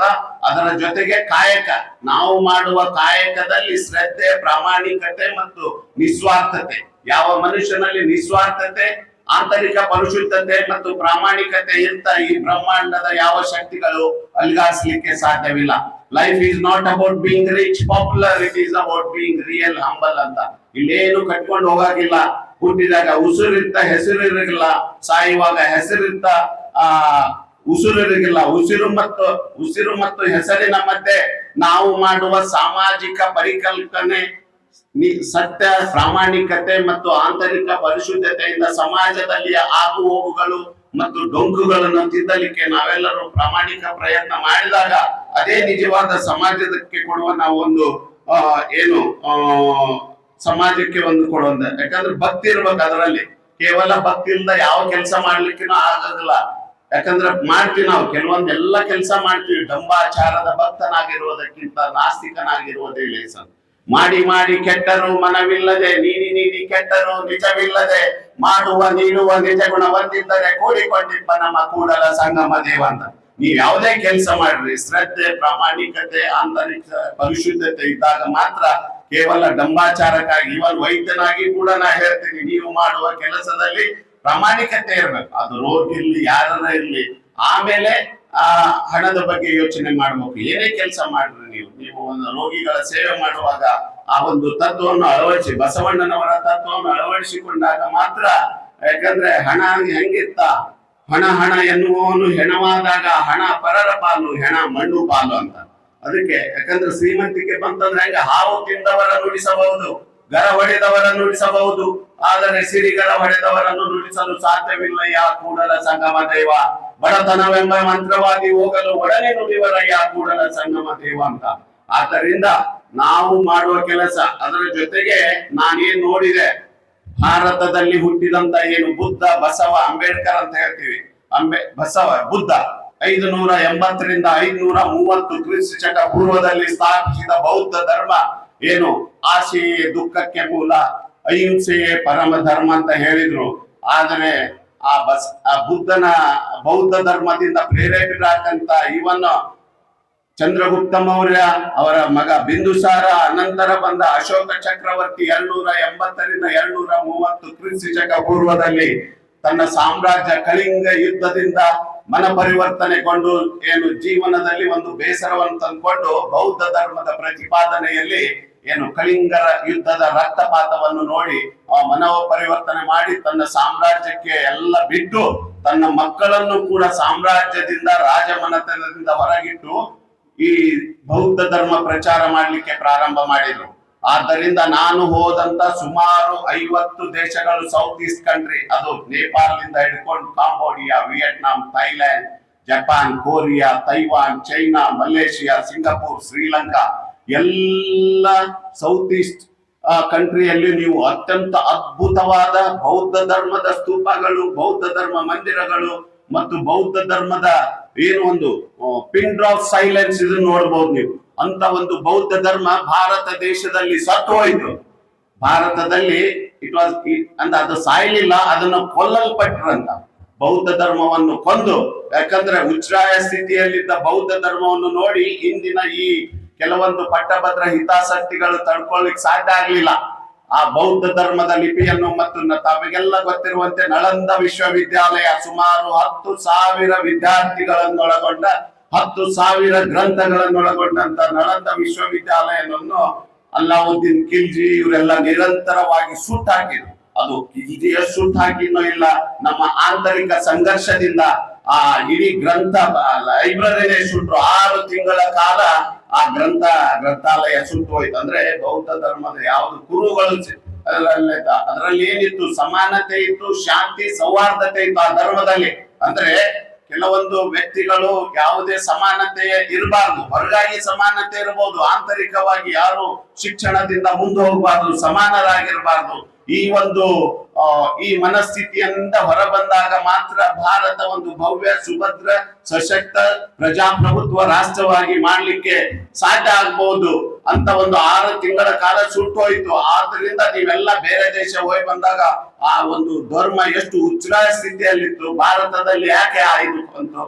ಅದೇ ರೀತಿಯಾಗಿ ನಮ್ಮ ಬಸವ ಧರ್ಮ ಇಂತಹ ಒಂದು ಸಮಾಜಕ್ಕೆ ಅದ್ಭುತವಾದ ವಚನ ಗ್ರಂಥಗಳನ್ನು ಕೊಟ್ಟರು ಕೂಡ ಏನು ಅದು ಸಮಾಜದಲ್ಲಿ ಬೇರೂರ್ಲಿಕ್ಕೆ ಕಾರಣ ಇಲ್ಲ. ಸುಮಾರು 5-6 ಶತಮಾನದವರೆಗೆ ನಿಮ್ಗ ಸಮಾಜದ ವಚನ ಸಾಹಿತ್ಯನೇ ಮುಚ್ಚಿ ಹೋಗ್ಬಿಟ್ಟಿದ್ರು. ಅವೆಲ್ಲ ಈ ಫಗು ಹಲಕಟ್ಟಿಯವರು, ನಾಸ ಹರ್ಡೇಕರ್, ಮಂಜಪ್ಪನವರು ಇಂಥವರೆಲ್ಲರೂ ಬಂದು ಆ ವಚನಗಳನ್ನು ಹೆಕ್ಕಿ ತೆಗೆದು ನಮ್ಮ ಮುಂದೆ ಈಗ ನಾವೇನು ಓದ್ತಾ ಇರುವುದು ಇದು ಬಹಳ ದಿನಗಳ ನಂತರ ಒಂದು ಬಸವ ಅಣ್ಣನವರು ಬರೆದಂತ ವಚನಗಳು ನಮ್ಗೆಲ್ಲ ಸಿಗ್ಲಿಕ್ಕೆ ಸಾಧ್ಯ ಆಗಿದೆ. ನಿಜವಾಗ್ಲೂ ನಾವೆಲ್ಲ ಪುಣ್ಯವಂತರು. ಅದೇ ರೀತಿಯಾಗಿ ನಮ್ಮ ಸಿಂಧನೂರಿನ ಜನಪ್ರಿಯ ಶಾಸಕರಾದಂತ ಹಂಪನಗೌಡ ಬಾದರ್ಲಿ ಅವರು ಈಗಾಗಲೇ ಬಸವ ಕೇಂದ್ರಕ್ಕೆ ಏನು ಅನುಭವ ಮಂಟಪ ಕಟ್ಟಲಿಕ್ಕೆ ಮತ್ತು ಬಸವ ಕೇಂದ್ರ ಸ್ಥಾಪನೆಗಾಗಿ ಸುಮಾರು 5,000 ಸ್ಕ್ವೇರ್ ಫೀಟ್ ಜಾಗ ಮತ್ತು 50 ಲಕ್ಷ ಕೊಟ್ಟಿದ್ದು ಕೇಳಿ ತುಂಬಾ ಸಂತೋಷವಾಯ್ತು. ಈ ಬಸವ ಜಯಂತಿಯ ವತಿಯಿಂದ ಪ್ರತಿ ವರ್ಷ ಈ ಬಸವ ಅನುಭವ ಮಂಟಪದ ರೀತಿಯಲ್ಲಿ ಸಮಾಜದಲ್ಲಿ ಜಾಗೃತಿ ಮೂಡಿಸುವ ಮತ್ತು ಪ್ರತಿ ಅವರು ಹೇಳಿದಂತೆ 2 ತಿಂಗಳಿಗೊಮ್ಮೆ ಅನುಭವ ಮಂಟಪದಲ್ಲಿ ನಡೀತಕ್ಕಂತ ಏನು ವಚನ ಸಾಹಿತ್ಯದ ಬಗ್ಗೆ ತಿಳುವಳಿಕೆ ಮತ್ತು ಜನರಲ್ಲಿ ಜಾಗೃತಿ ಮೂಡಿಸುವ ಕಾರ್ಯಕ್ರಮ ನಮ್ಮ ಬಸವ ಕೇಂದ್ರದಿಂದ ನಿರಂತರವಾಗಿ ನಡೆದುಕೊಂಡು ಬರಲಿ.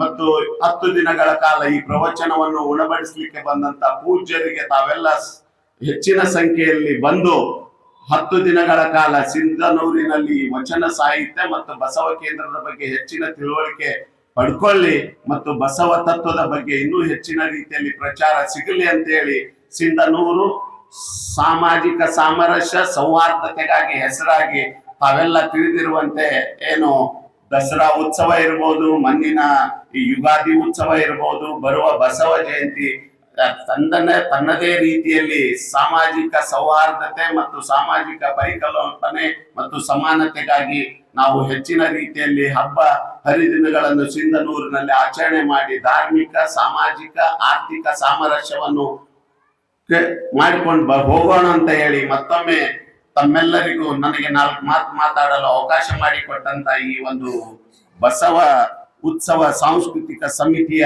ಎಲ್ಲ ಸದಸ್ಯರಿಗೂ ಪದಾಧಿಕಾರಿಗಳಿಗೂ ಮತ್ತೊಮ್ಮೆ ಹೃತ್ಪೂರ್ವಕ ಧನ್ಯವಾದಗಳನ್ನು ಅರ್ಪಿಸಿ ನನ್ನ 4 ಮಾತುಗಳನ್ನು ಮುಗಿಸ್ತೀನಿ. ಜೈ ಹಿಂದ್, ಜೈ ಕರ್ನಾಟಕ, ಜೈ ಬಸವೇಶ್ವರ, ಜೈ ಬಸವ ಜಯಂತಿ.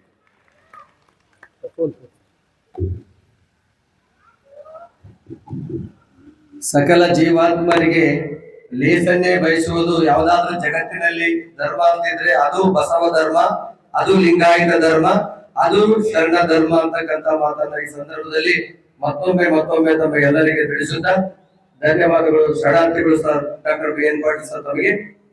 ಈಗ ನಾಡಿನ ಹೆಸರಾಂತ ಪ್ರವಚನಕಾರರಲ್ಲಿ ಒಬ್ಬರಾಗಿರ್ತಕ್ಕಂಥ ಪರಮ ಪೂಜ್ಯ ಡಾಕ್ಟರ್ ಗುರುಲಿಂಗ ಮಹಾಸ್ವಾಮಿಗಳು ನಮ್ಮ ಪ್ರವಚನ ಕಾರ್ಯಕ್ರಮವನ್ನ ಆರಂಭಿಸಬೇಕಂತ ಹೇಳಿ ಅವರಲ್ಲಿ ವಿನಂತಿಸಿಕೊಳ್ತಾ ಇದ್ದೇನೆ.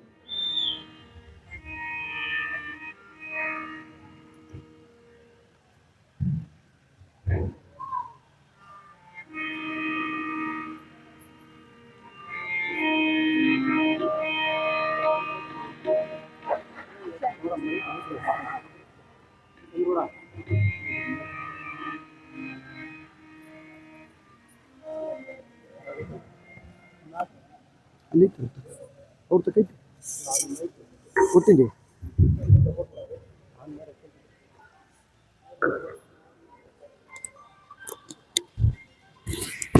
ಆನ್ ಮಾಡಂತೆ.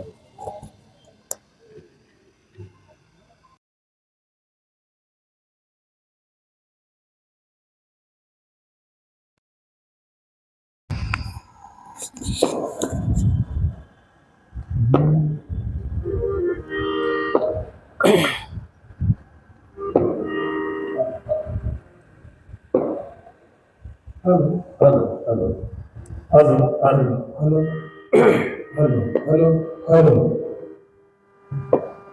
जय मंगलम जय गुरु बसवेश हर हर महादेव. गुरुदेव महादेव गुरुदेव सदा शिवः गुरुदैव परं नास्ति तस्मै श्री गुरवे नमः. तस्मै श्री गुरुवे नमः. तस्मै गुरुवे नमः.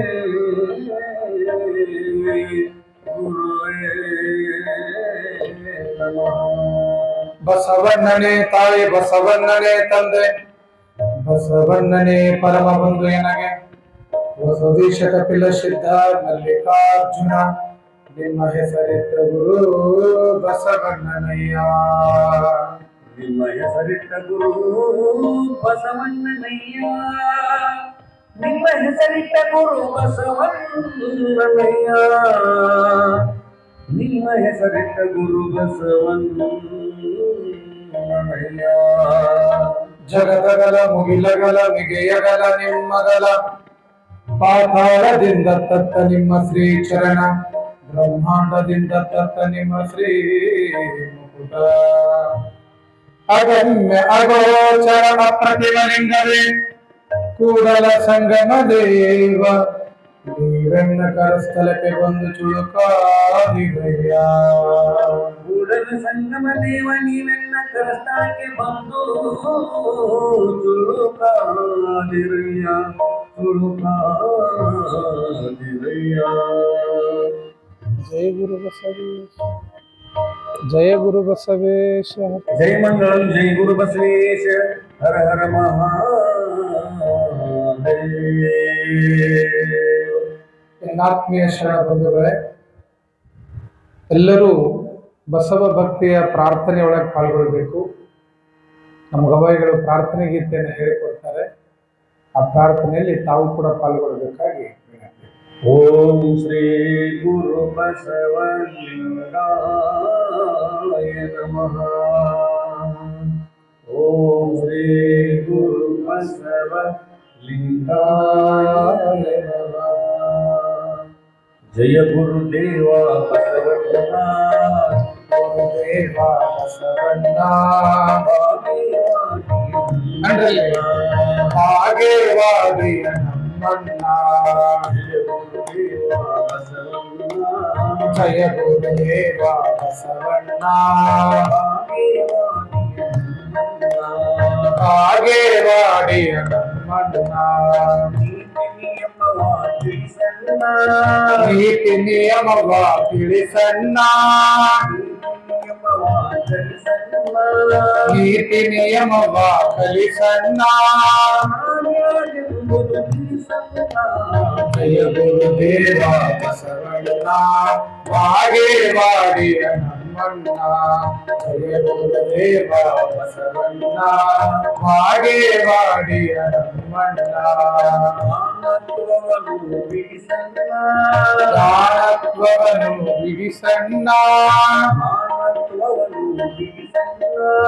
ದಾನತ್ವವನ್ನು ಬಿಡಿಸಣ್ಣ. ಜಯ ಗುರುದೇವ ಬಸವಣ್ಣ ಭಾಗ್ಯವಾದಿಯ ನಮ್ಮಣ್ಣ. ಜಯ ಗುರುದೇವ ಬಸವಣ್ಣ ಭಾಗ್ಯವಾದಿಯ ನಮ್ಮಣ್ಣ. ಮಹಿಮಾ ಪುರುಷನು ನೀನಣ್ಣ ಮಹಿಮಾ ಪುರುಷನು ನೀನಣ್ಣ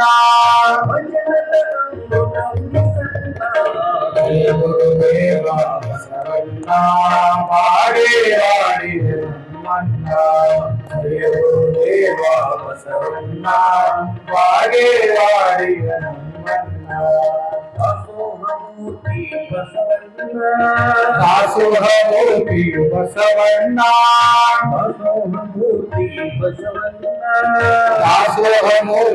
ಬಸವಣ್ಣ ಜಯ ಗುರುದೇವ ಬಸವಣ್ಣ ಬಾಡೆ ಬಾಡಿದ ನಮ್ಮಣ್ಣ ಜಯ ಗುರುದೇವ ಬಸವಣ್ಣ ಬಾಡೆ ಬಾಡಿದ ನಮ್ಮಣ್ಣ ಶರಣರ ಬಳಗಕ್ಕೆ ಹಿರಿಯಣ್ಣ ಶರಣರ ಬಳಗಕ್ಕೆ ಹಿರಿಯಣ್ಣ ಜಯ ಗುರುದೇವ ಬಸವಣ್ಣ ಭಾಗ್ಯವಾಡಿಯ ನಮ್ಮಣ್ಣ ಜಯ ಗುರುದೇವ ಬಸವಣ್ಣ ಭಾಗ್ಯವಾಡಿಯ ನಮ್ಮಣ್ಣ ಭಾಗ್ಯವಾಡಿಯ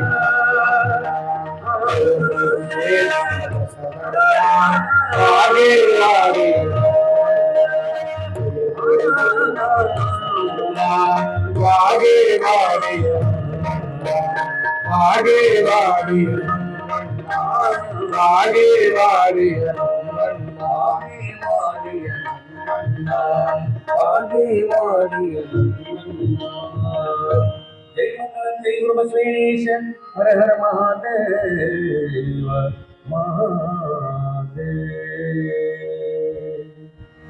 ಓಂ ಶ್ರೀ ಗುರು ಬಸವಲಿಂಗಾಯ ನಮಃ. ಜ್ಞಾನದ ಬಲದಿಂದ ಅಜ್ಞಾನದ ಕೇಡು ನೋಡಯ್ಯ, ಜ್ಯೋತಿಯ ಬಲದಿಂದ ತಮಂದದ ಕೇಡು ನೋಡಯ್ಯ, ಪರುಷದ ಬಲದಿಂದ ಅವಲೋಹದ ಕೇಡು ನೋಡಯ್ಯ, ಸತ್ಯದ ಬಲದಿಂದ ಅಸತ್ಯದ ಕೇಡು ನೋಡಯ್ಯ, ಕೂಡಲ ಸಂಗನ ಶರಣರ ಅನುಭಾವದಿಂದ ಎನ್ನ ಭವದ ಕೇಡು ನೋಡಯ್ಯ. ಪ್ರಾತಸ್ಮರಣರಾಗಿರುವಂತಹ ಬಸವಾದಿ ಶಿವಶರಣರನ್ನ, ಮಹಾಮಾನವತವಾದಿ ಅಪ್ಪ ಬಸವ ತಂದೆಯನ್ನ ಸ್ಮರಣೆ ಮಾಡಿ, ಜಂಗಮ ಜ್ಯೋತಿ ಮಹಾ ತಪಸ್ವಿ ಲೋಕಪೂಜ್ಯರಾಗಿರುವಂತಹ ಅಥಣಿಯ ಮುರುಗೇಂದ್ರ ಮಹಾಶಿವೇಗಳವರನ್ನ, ಒಳಬಳ್ಳಾರಿಯ ಚನ್ನಬಸವ ತಾತನವರನ್ನ, ಧಾರವಾಡದ ಮೃತ್ಯುಂಜಯ ಮಹಾಂತಪ್ಪಗಳನ್ನ, ಆರಾಧ್ಯ ಗುರುವರರನ್ನ ಮನದಲ್ಲಿ ಧ್ಯಾನಿಸಿಕೊಂಡು, ಪ್ರತಿ ವರ್ಷದ ಪದ್ಧತಿಯಂತೆ ಈ ವರ್ಷವೂ ಕೂಡ ಕರ್ನಾಟಕದ ಸಾಂಸ್ಕೃತಿಕ ನಾಯಕ ಅಪ್ಪ ಬಸವಣ್ಣನವರ 893ನೆಯ ಜಯಂತಿ ಮಹೋತ್ಸವದ ಅಂಗವಾಗಿ ಹಮ್ಮಿಕೊಂಡಿರುವಂತಹ ಶರಣರ ಜೀವನ ದರ್ಶನ ಪ್ರವಚನದ ಪ್ರಾರಂಭ ದಿನದ ವೇದಿಕೆ ಮೇಲೆ ಈ ಕಾರ್ಯಕ್ರಮದಲ್ಲಿ ನೇತೃತ್ವವನ್ನು ವಹಿಸಿಕೊಂಡು ಈ ಭಾಗದಲ್ಲಿ ಶರಣ ಸಿದ್ಧಾಂತವನ್ನ ಭಕ್ತ ಸಂಕುಲಕ್ಕೆ ಉಣಬಡಿಸ್ತಾ ಧರ್ಮ ಜಾಗೃತಿಯನ್ನ ಮಾಡ್ತಿರ್ತಕ್ಕಂತಹ ಹಿರಿಯ ಪರಮ ಪೂಜ್ಯರು, ಆತ್ಮೀಯರು, ಮಾರ್ಗದರ್ಶಕರಾಗಿರ್ತಕ್ಕಂತಹ ಮಹಾಲಿಂಗ ಅಪ್ಪಗಳ ಶ್ರೀಚರಣಕ್ಕೆ ಭಕ್ತಿಪೂರ್ವಕವಾದ ಶರಣಾರ್ಥಿಗಳನ್ನು ತಿಳಿಸ್ತಾ, ಈ ಕಾರ್ಯಕ್ರಮದ ಘನ ಅಧ್ಯಕ್ಷತೆಯನ್ನು ವಹಿಸಿಕೊಂಡಿರುವಂತಹ ಪಾಟೀಲ್ ಗುರುಗಳನ್ನ ಮೊದಲು ಮಾಡಿಕೊಂಡು ವೇದಿಕೆ ಮೇಲೆ ಆಸೀನರಾಗಿರ್ತಕ್ಕಂಥ ಎಲ್ಲ ಅತಿಥಿ ಅಭ್ಯಾಗತರೇ, ಕಾರ್ಯಕ್ರಮದಲ್ಲಿ ಸಂಗೀತ ಸೇವೆ ನೀಡತಕ್ಕಂಥ ನನ್ನ ಪ್ರೀತಿಯ ಸಂಗೀತ ಕಲಾ ಬಳಗವೇ, ಪ್ರವಚನವನ್ನು ಆಲಿಸ್ಲಿಕ್ಕೆ ಬಂದಿರತಕ್ಕಂಥ ಎಲ್ಲ ಶರಣ ತಂದೆ ತಾಯಿಗಳೇ, ಬಸವ ಸಮಿತಿಯ ಬಸವ ಕೇಂದ್ರದ ಎಲ್ಲ ಪದಾಧಿಕಾರಿಗಳೇ, ಮಾಧ್ಯಮದ ಮಿತ್ರರೇ, ಅವರಿವರೆನ್ನದ ಎಲ್ಲರ ಅಂತರಾತ್ಮಕ್ಕೆ ಭಕ್ತಿಯಿಂದ ಶರಣಾರ್ಥಿ. ಟೈಮ್ ಆಗ್ಲೇ 9 ಆಗಕ್ಕೆ ಬಂದದ್ರಿ. 9 ಮೇಲೆ 10, ಬಾಗ್ಲ ಹೊತ್ತು, ಚಾದರ್ ಹೊತ್ತು, ನಿದ್ದೆ ಹತ್ತು. ಮೊದಲು ಮಾತಾಡಿದವರು ನಿಮಗೆ ದೇವ್ರ ಕಂಡಂಗೆ ಕಂಡಾರ, ನಾ ಹೆಂಗ್ ಕಾಣ್ತೀನಿ ಗೊತ್ತಿಲ್ಲ. ಇವ ನೋಡ್ರಿ, ಅಲ್ಲೊಬ್ಬ ಕಂದ ಬಿಟ್ಲ ದೇವ್ ಕಂಡಂಗೆ ಕಾಣ್ತೀರಂತೆ. ಸಿಂಧನೂರು ಮಹಾನಗರದಲ್ಲಿ ಬಿಸಿಲು ನಾಡಿನಲ್ಲಿ ಬಸವ ಬೆಳಕು. ಇದು ಎಂತಹ ಬೆಳಕು ಅಂತಂತಂದ್ರ ಬದುಕನ್ನ ಕಟ್ಟಿಕೊಡುವಂತಹ ಬೆಳಕು, ನಂದದೇ ಇರುವಂತಹ ಬದುಕು, ಎಣ್ಣೆ ತೀರದಂತಹ ಬದುಕು, ಆರದಂತಹ ಬದುಕಿನ ಬೆಳಕು. ಅದು ಎಲ್ಲಿ ಬೆಳಗ್ತಾ ಇದೆ ಅಂತಂತಂದ್ರ ಅದು ಸಿಂಧನೂರು ಮಹಾನಗರದಲ್ಲಿ ಆ ಬೆಳಕು ಪ್ರಜ್ವಲಿಸ್ತಾ ಇದೆ ಅಂತಕ್ಕಂಥದ್ದು. ಬಹಳ ಅತ್ಯದ್ಭುತವಾಗಿರ್ತಕ್ಕಂತಹ ಪ್ರಾರಂಭ. ಹೇಳ್ತಾರೊಬ್ರು, first impression is the best impression ಅಂತ. ಪ್ರಾರಂಭ ಯಾವತ್ತು ಯಶಸ್ವಿ ಪೂರ್ಣವಾಗಿ ಆಗಿರ್ಬೇಕಂತ. ನಾವು 10 ಅಂತಸ್ತಿಂದು 15 ಅಂತಸ್ತಿಂದು ಮನಿ ಕಟ್ಟಿಸೋದು ದೊಡ್ಡದಲ್ಲ, ಕೆಳಗೆ ಅಡಿಪಾಯ ಹಾಕೋದು ಬಹಳ ದೊಡ್ಡದದು. ಎಷ್ಟು ಗಟ್ಟಿಮುಟ್ಟಾದಂತ ಅಡಿಪಾಯವನ್ನ ಹಾಕ್ತಿವೋ ಅಷ್ಟು ಎತ್ತರವಾಗಿರ್ತಕ್ಕಂಥ ಕಟ್ಟಡವನ್ನ ಕಟ್ಟಲಿಕ್ಕೆ ಸಾಧ್ಯ ಆಗ್ತದೆ. ಆ ನಿಟ್ಟಿನಲ್ಲಿ ಇವತ್ತು 20-30 ವರ್ಷಗಳಿಂದ ಸಿಂಧನೂರು ಮಹಾನಗರದೊಳಗ ಬಸವ ಬೆಳಕು ಅದು ಆರದೆ ಪ್ರತಿಯೊಬ್ಬರ ಮನೆಯನ್ನೇ ಬೆಳಗ್ತಾ ಇದೆ ಅಂತಕ್ಕಂಥದ್ದು. ಮನೆ ಮಹಾಮನೆ ಆಗ್ತಾ ಇದೆ. ಎಂತೆಂಥ ವಿಚಾರಧಾರೆಗಳು ಮಾತುಗಳನ್ನು ಎಲ್ಲ ಅತಿಥಿಗಳು ಮಾತನಾಡಿದರು. ಅದರಲ್ಲಿ ಬಹುಮುಖ್ಯವಾಗಿ ಗಣಾಚಾರಿಗಳಾಗಿರ್ತಕ್ಕಂಥ ನಮ್ಮ ರುದ್ರಣ್ಣರ ಮಾತುಗಳು ಬಹಳ ನೇರವಾಗಿದ್ದು. ಬಹುಶಃ ಅಂತ ಮಾತುಗಳ ಅವಶ್ಯಕತೆ ಇವತ್ತು ಪ್ರಸ್ತುತ ದಿನಮಾನದಲ್ಲಿದೆ. ಈ ಸೂಕ್ಷ್ಮವಾಗಿ ಹೂವಿನಂಗೆ ಹೇಳಿದ್ರೆ ಕೆಲವು ಮನಸ್ಸುಗಳಿಗೆ ಅರ್ಥ ಆಗೋದಿಲ್ಲ. ಕಠೋರವಾಗಿನೇ ಹೇಳಬೇಕು, ಅವಾಗಲೇ ನೇರವಾಗಿ ಮನಸ್ಸಿಗೆ ಮುಟ್ಲಿಕ್ಕೆ ಸಾಧ್ಯ. ಹೀಗಾಗಿ ಇಂತಹ ಒಂದು ಸಿಂಧನೂರಿನ ಮಹಾನಗರದೊಳಗ ಅಪ್ಪನ ಜಯಂತಿಯ ನಿಮಿತ್ತವಾಗಿ ಶರಣರ ಜೀವನ ದರ್ಶನ ಅನ್ನುವಂತ ಪ್ರವಚನ ಹೇಳುವಂತ ಸೌಭಾಗ್ಯ ಇವತ್ತು ನನಗೆ ಒದಗಿ ಬಂದದ ಅಂತಂದ್ರ ನನ್ನಷ್ಟು ಸೌಭಾಗ್ಯವಂತ ಯಾರು ಇಲ್ಲ ಅಂತ ನಾನು ಭಾವಿಸ್ಕೊಳ್ತೇನೆ. ಈ ಸಂದರ್ಭದೊಳಗೆ ದಾಸರು ಒಂದ್ ಕಡೆ ಹೇಳ್ತಾರೆ, ಇದು ಭಾಗ್ಯ, ಇದು ಭಾಗ್ಯ, ಇದು ಭಾಗ್ಯವಯ್ಯ. ಏನೇ ಸಿಗಬೇಕಾಗಿದ್ರು ಪೂರ್ವ ಜನ್ಮದ ಪುಣ್ಯ ಇರ್ಬೇಕಂತ, ಅದು ಬಸವಣ್ಣನ ಕೃಪೆ ಇರ್ಬೇಕಂತ, ಶರಣರ ಆಶೀರ್ವಾದ ಇರ್ಬೇಕಂತ. ಅಂತವರಿಗೆ ಮಾತ್ರ ಇಂಥ ಸೇವಾ ಸಿಗ್ಲಿಕ್ಕೆ ಸಾಧ್ಯ. ಹೀಗಾಗಿ ಎಲ್ಲಿ ಅಗಡಿ, ಎಲ್ಲಿ ಸಿಂಧನೂರ ಹೇಳ್ತಾರ ಅಲ್ಲವರು, ಎತ್ತನ ಮಾಮರ, ಎತ್ತನ ಕೋಗಿಲೆ, ಎತ್ತನಿಂದೆತ್ತ ಸಂಬಂಧವಯ್ಯ. ಬೆಟ್ಟದ ನೆಲ್ಲಿಕಾಯಿ, ಸಮುದ್ರದ ಉಪ್ಪು, ಎತ್ತನಿಂದೆತ್ತ ಸಂಬಂಧವಯ್ಯ. ಎಲ್ಲಿ ಅಕ್ಕಿ ಮಠ, ಎಲ್ಲಿ ಸಿಂಧನೂರು, ಸುಮಾರು 300-400 ಕಿಲೋಮೀಟರ್ ಅಂತರದೊಳಗೆ. ಅದರ ಒಂದು ಸೌಭಾಗ್ಯದ ಗಳಿಗೆ ನಿಮ್ಮನ್ನೆಲ್ಲ ನೋಡ್ತಕ್ಕಂಥ ಸೌಭಾಗ್ಯ ಒದಗಿ ಬಂದಿರತಕ್ಕಂಥದ್ದು. ಇದಕ್ಕೆ ಸಿಂಧನೂರಿಗೆ ಏನಂತ ಕರೀತಾರ ಅಂದ್ರ ಭತ್ತದ ಕನಜ ಅಂತ ಕರೀತಾರೆ. ಅಕ್ಕಿಯ ನಾಡು ನೋಡ್ರಿ. ಅಕ್ಕಿ ನಾಡಿಗೆ ಅಕ್ಕಿ ಮಠ ಸ್ವಾಮಿಗಳು ಬಂದಾರ. ಇವ ಏನ್ರಿ, ಅಕ್ಕಿ ನಾಡಿಗೆ ಅಕ್ಕಿ ಮಠ ಸ್ವಾಮಿಗಳು ಬಂದಾರ. ಅಕ್ಕಿ ಬದುಕಿಗೆ ಲಕ್ಕಿ ಏನ್ರಿ. ಅಕ್ಕಿ ಇಲ್ಲ ಅಂತಂದ್ರ ಅನ್ನ ಇಲ್ಲ, ಅನ್ನ ಇಲ್ಲ ಅಂತಂದ್ರ ಬದುಕಿಲ್ಲ.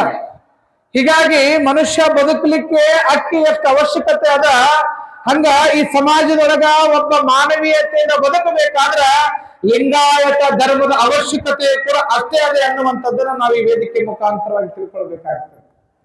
ಎಂತಹ ಧರ್ಮ ಕೊಟ್ರು ಅಪ್ಪನವರು.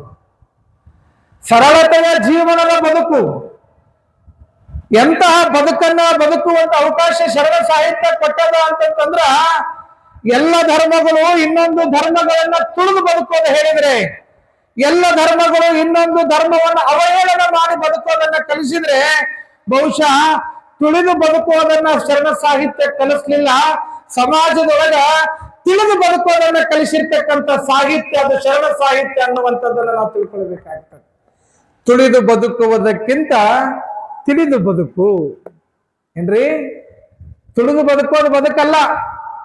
ಇನ್ನೊಬ್ಬರಿಗೆ ಮೋಸ ಮಾಡಿ, ಇನ್ನೊಬ್ಬರ ತಲೆ ಒಡೆದು, ಇನ್ನೊಬ್ಬರಿಗೆ ಸುಳ್ಳು ಹೇಳಿ ಮೋಸ ಮಾಡಿ ಬದುಕುವುದು ಬದುಕಲ್ಲ. ತುಳಿದು ಬದುಕುವುದು ಬದುಕಲ್ಲ.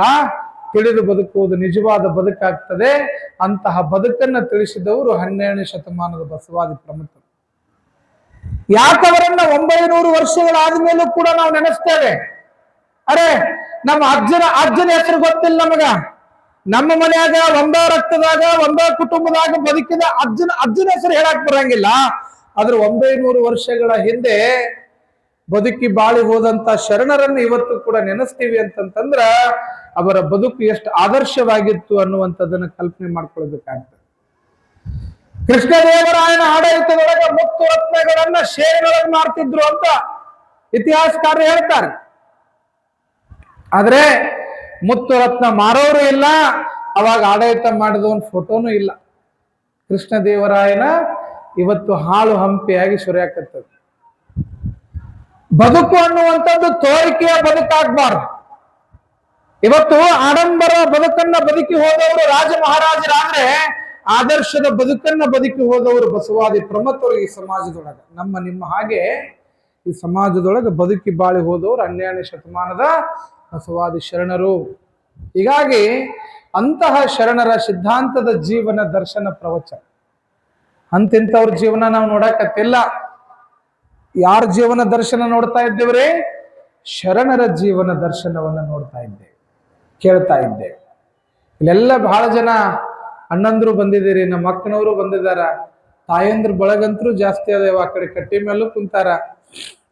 ಈಗೆಲ್ಲ ನಿಮ್ದ ನಡೆದೈತೆ, ಆಧಾರ್ ಕಾರ್ಡು ನಿಮ್ದ, ಬಸ್ಸು ನಿಮ್ದ, ಹಿಂಗಾಗಿ ನಿಮ್ದು ಸಂಖ್ಯೆನೂ ಜಾಸ್ತಿ ಅದ. ನಿನ್ನೆ ಇವತ್ತೇನೋ SSLC ಫಲಿತಾಂಶ ಬಂತು, ಅದ್ರಾಗೂ ಹೆಣ್ಣು ಮಕ್ಕಳೇ ಮೇಲುಗೈ ನಿಮ್ದ. ಹಿಂಗಾಗಿ ಅಪ್ಪಗ ಮೊದ್ಲ ಗೊತ್ತಿತ್ತು ಕಾಣ್ತೈತಿ ಬಸವಣ್ಣವ್ರಿಗೆ, ನಿಮ್ಮನ್ನ ಮೊದಲು ತರಬೇಕು ಮುಂದಂತೇಳಿ. ಬಹುಶಃ ಇವತ್ತೇನಾದ್ರೂ ಹೆಣ್ಣು ಮಕ್ಕಳು ಮೊದಲಿಗೈ, ಎಲ್ಲದರೊಳಗೂ ಸಮಾನತೆ, ಹೆಣ್ಣು ಮಕ್ಕಳಿಗೂ ಸರಿಸಮಾನವಾದ ಹಕ್ಕು ಕೊಡ್ಬೇಕು. ಗಂಡಾಳಿಗೆ 400 ಕೊಡ್ತೀರಿ ಅಂದ್ರೆ ಹೆಣ್ಣಾಳಿಗೂ ಅಟ್ಯಾಕ್ ಕೊಡ್ರಿ ಅಂತ ಹೇಳಿ ನೀವು ಕೇಳಾಕತ್ತೀರಿ ಅಂದ್ರೆ ಇದಕ್ಕೆ ಮೂಲ ಕಾರಣೀಕರ್ತ ಯಾರು ಅಂತಂದ್ರ 12ನೇ ಶತಮಾನದ ಬಸವ ತಂದೆಯನ್ನು ಇವತ್ತಿನ ತಾಯಿಯನ್ನು ಸ್ಮರಣೆ ಮಾಡಬೇಕಾಗ್ತದೆ. ಹೆಣ್ಣು ಅಂತಂದ್ರೆ ಕೇವಲ ಮಕ್ಕಳು ಹೆರುವಂತ ಯಂತ್ರ ಅಂತ ತಿಳ್ಕೊಂಡಿತ್ತು ಸಮಾಜ. ಹೆಣ್ಣು ಮುಟ್ಟಾಗ್ತಾಳೆ, ಹೆಣ್ಣು ಕ್ಷುದ್ರಳು, ಅವಳು ಮೈಲಿಗೆ ಆಗ್ತಾಳ, ಆಕೆ ಕಡೆಯಿಂದ ಪೂಜೆ ಮಾಡಿಸ್ಬೇಡ್ರಿ. ಹೆಣ್ಮಕ್ಳು ಅಂತಂದ್ರೆ ಅವ್ರು ಹೊರಸಲದ ಒಳಗ ಇರ್ಬೇಕು, ಅಡಿಗೆ ಮನೆಯಾಗ ಇರ್ಬೇಕು.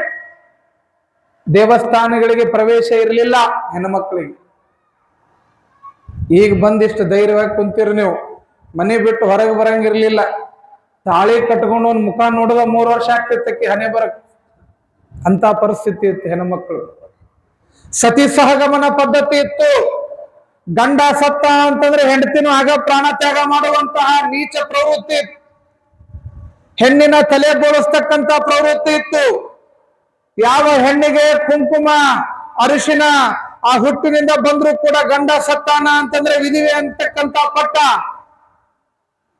ಜಾತಿಯ ವ್ಯವಸ್ಥೆ, ಇಂತಹದರ ಮಧ್ಯದಲ್ಲೂ ಕೂಡ ತನ್ನ ಅಕ್ಕನಿಗೆ ಜನಿವಾರ ಹಾಕ್ಲಿಲ್ಲ ಅಂತ ಹೇಳಿ ಏನ್ರವ, ಅಕ್ಕನಿಗೆ ಜನಿವಾರ ಹಾಕ್ಲಿಲ್ಲ, ಅಕ್ಕನಿಗೆ ನೀವು ಗೌರವ ಕೊಡ್ಲಿಲ್ಲ, ನನ್ನಷ್ಟೇ ಸರಿ ಸಮಾನವಾದ ಹಕ್ಕನ್ನ ನನ್ನ ಅಕ್ಕನಿಗೆ ಕೊಡ್ಲಿಲ್ಲ ಅಂತಂತಂದ್ರ ನಿಮ್ಮ ಧರ್ಮಕ್ಕೆ ಧಿಕ್ಕಾರ ಅಂತೇಳಿ ಹೆಣ್ಣಿಗೂ ಕೂಡ ಸಮಾನತೆ ಸಿಗಬೇಕು, ಹೆಣ್ಣು ಕೂಡ ಗಂಡಿನಷ್ಟೇ ಸಮಾನರು ಅಂತೇಳಿ ಮೊಟ್ಟ ಮೊದಲು ಈ ಜಗತ್ತಿನೊಳಗೆ ಹೆಣ್ಣಿನ ಪರವಾಗಿ ದನಿ ಎತ್ತಿದ ಮಹಾಮಾನವತವಾದಿ ಯಾರಾದ್ರೂ ಇದ್ರೆ ಅದು ಅಪ್ಪ ಬಸವಣ್ಣ ಅನ್ನುವಂಥದ್ದನ್ನು ಈ ನಾಡಿನೊಳಗೆ ನಾವು ಹೆಮ್ಮೆಯಿಂದ ಹೇಳಬೇಕಾಗ್ತದೆ.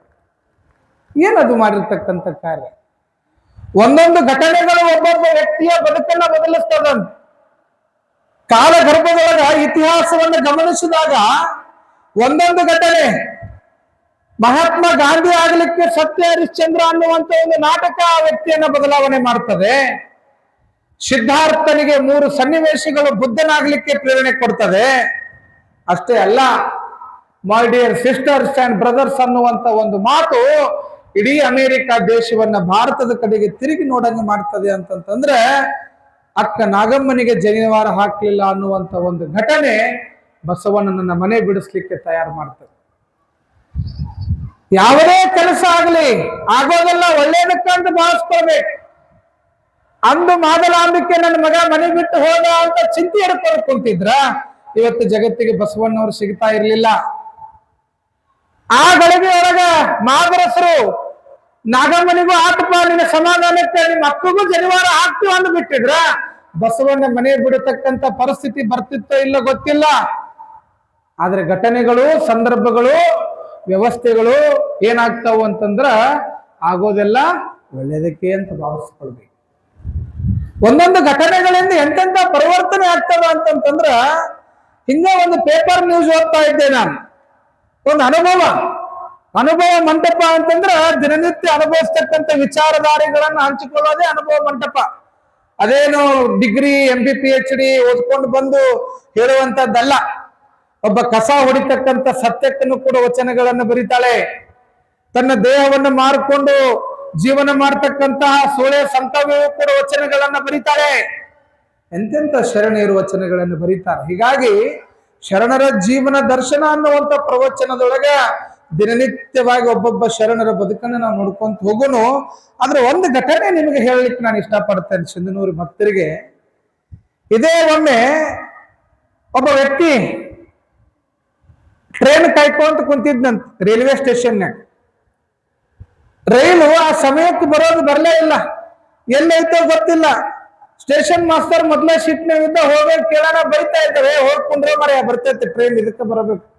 ಅರ್ಧ ಗಂಟೆ ಆತು, 1 ಗಂಟೆ ಆತು, ಟ್ರೈನೇ ಬರ್ಲಿಲ್ಲ. ಆ ವ್ಯಕ್ತಿ ಆ ಟ್ರೈನ್ ಕಾಯ್ಕೋತ್ ಕುಂತವನ ಹೆಸರು ಏನು ಅಂತಂದ್ರ ಅಹಮದ್ ನಿಜಾಮ್ ಮೊಹಿದ್ದೀನ್ ಅಂತ ಹೇಳಿ ಒಬ್ಬ ಮುಸ್ಲಿಂ ಯುವಕ. ಅಹಮದ್ ನಿಜಾಮ್ ಮೊಹಿದ್ದೀನ್ ಅಂತಕ್ಕಂಥ ಒಬ್ಬ ಮುಸ್ಲಿಂ ಯುವಕ ಟ್ರೈನ್ಗೆ ಕಾಯ್ಕೋತ್ ಕುಂತ. ಅರ್ಧ ಗಂಟೆ ಆತು, 1 ಗಂಟೆ ಆತು, ಟ್ರೈನ್ ಬರ್ಲೇ ಇಲ್ಲ. ಟ್ರೈನ್ ಎಲ್ಲೈತೆ ಅನ್ನೋದು ಗೊತ್ತಾಗ್ಲಿಲ್ಲ.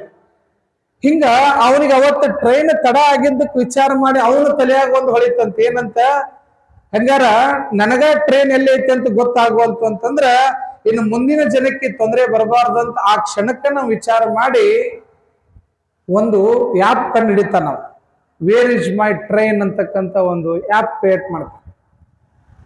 ಒಳ್ಳೆ ವಿಜ್ಞಾನಿ, ವಿದ್ಯಾರ್ಥಿ, ಓದಿದ್ದ ಇಂಜಿನಿಯರ್, ಒಂದು ಸಾಫ್ಟ್ವೇರ್ ಕಂಡು ಹಿಡಿದು ಅದಕ್ಕೊಂದು ಆ್ಯಪ್ ಕ್ರಿಯೇಟ್ ಮಾಡಿ ವೇರ್ ಇಸ್ ಮೈ ಟ್ರೈನ್ ಅನ್ನುವಂತಹ ಹೆಸರು ಇಡ್ತಾನ. ಆ ಟ್ರೈನಿನ ಲೊಕೇಶನ್ ಹೊಡೆದು ಬಿಟ್ರೆ ಸಾಕು, ಆ ಟ್ರೈನ್ ಎಲ್ಲೈತೆ ಅನ್ನುವಂಥದ್ದನ್ನ ಆ ಆ್ಯಪ್, ಆ ಇಂಟರ್ನೆಟ್ಟಿನ ಆ ಒಂದು ಸಂದೇಶ ಹೇಳುವಂತ ಆ್ಯಪ್ ಅನ್ನ ವೇರ್ ಇಸ್ ಮೈ ಟ್ರೈನ್ ಅಂತ ಆ್ಯಪ್ ಕಂಡು ಹಿಡಿತಾರೆ.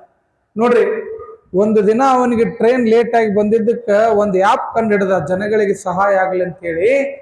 ಆ ಸಹಾಯ ಆಗ್ಲಿ ಅಂತೇಳಿ ಆ ಆ್ಯಪ್ ಅನ್ನ ಕಂಡು ಹಿಡಿದ್ರ ಅವ ಕಂಡು ಹಿಡಿದಂತ ಆ್ಯಪ್ ಅನ್ನ ಗೂಗಲ್ ಕಂಪನಿಯವರು 290 ಕೋಟಿ ರೂಪಾಯಿಗೆ ಆ ಆ್ಯಪ್ ಅನ್ನ ಖರೀದಿ ಮಾಡ್ತಾರಂತ.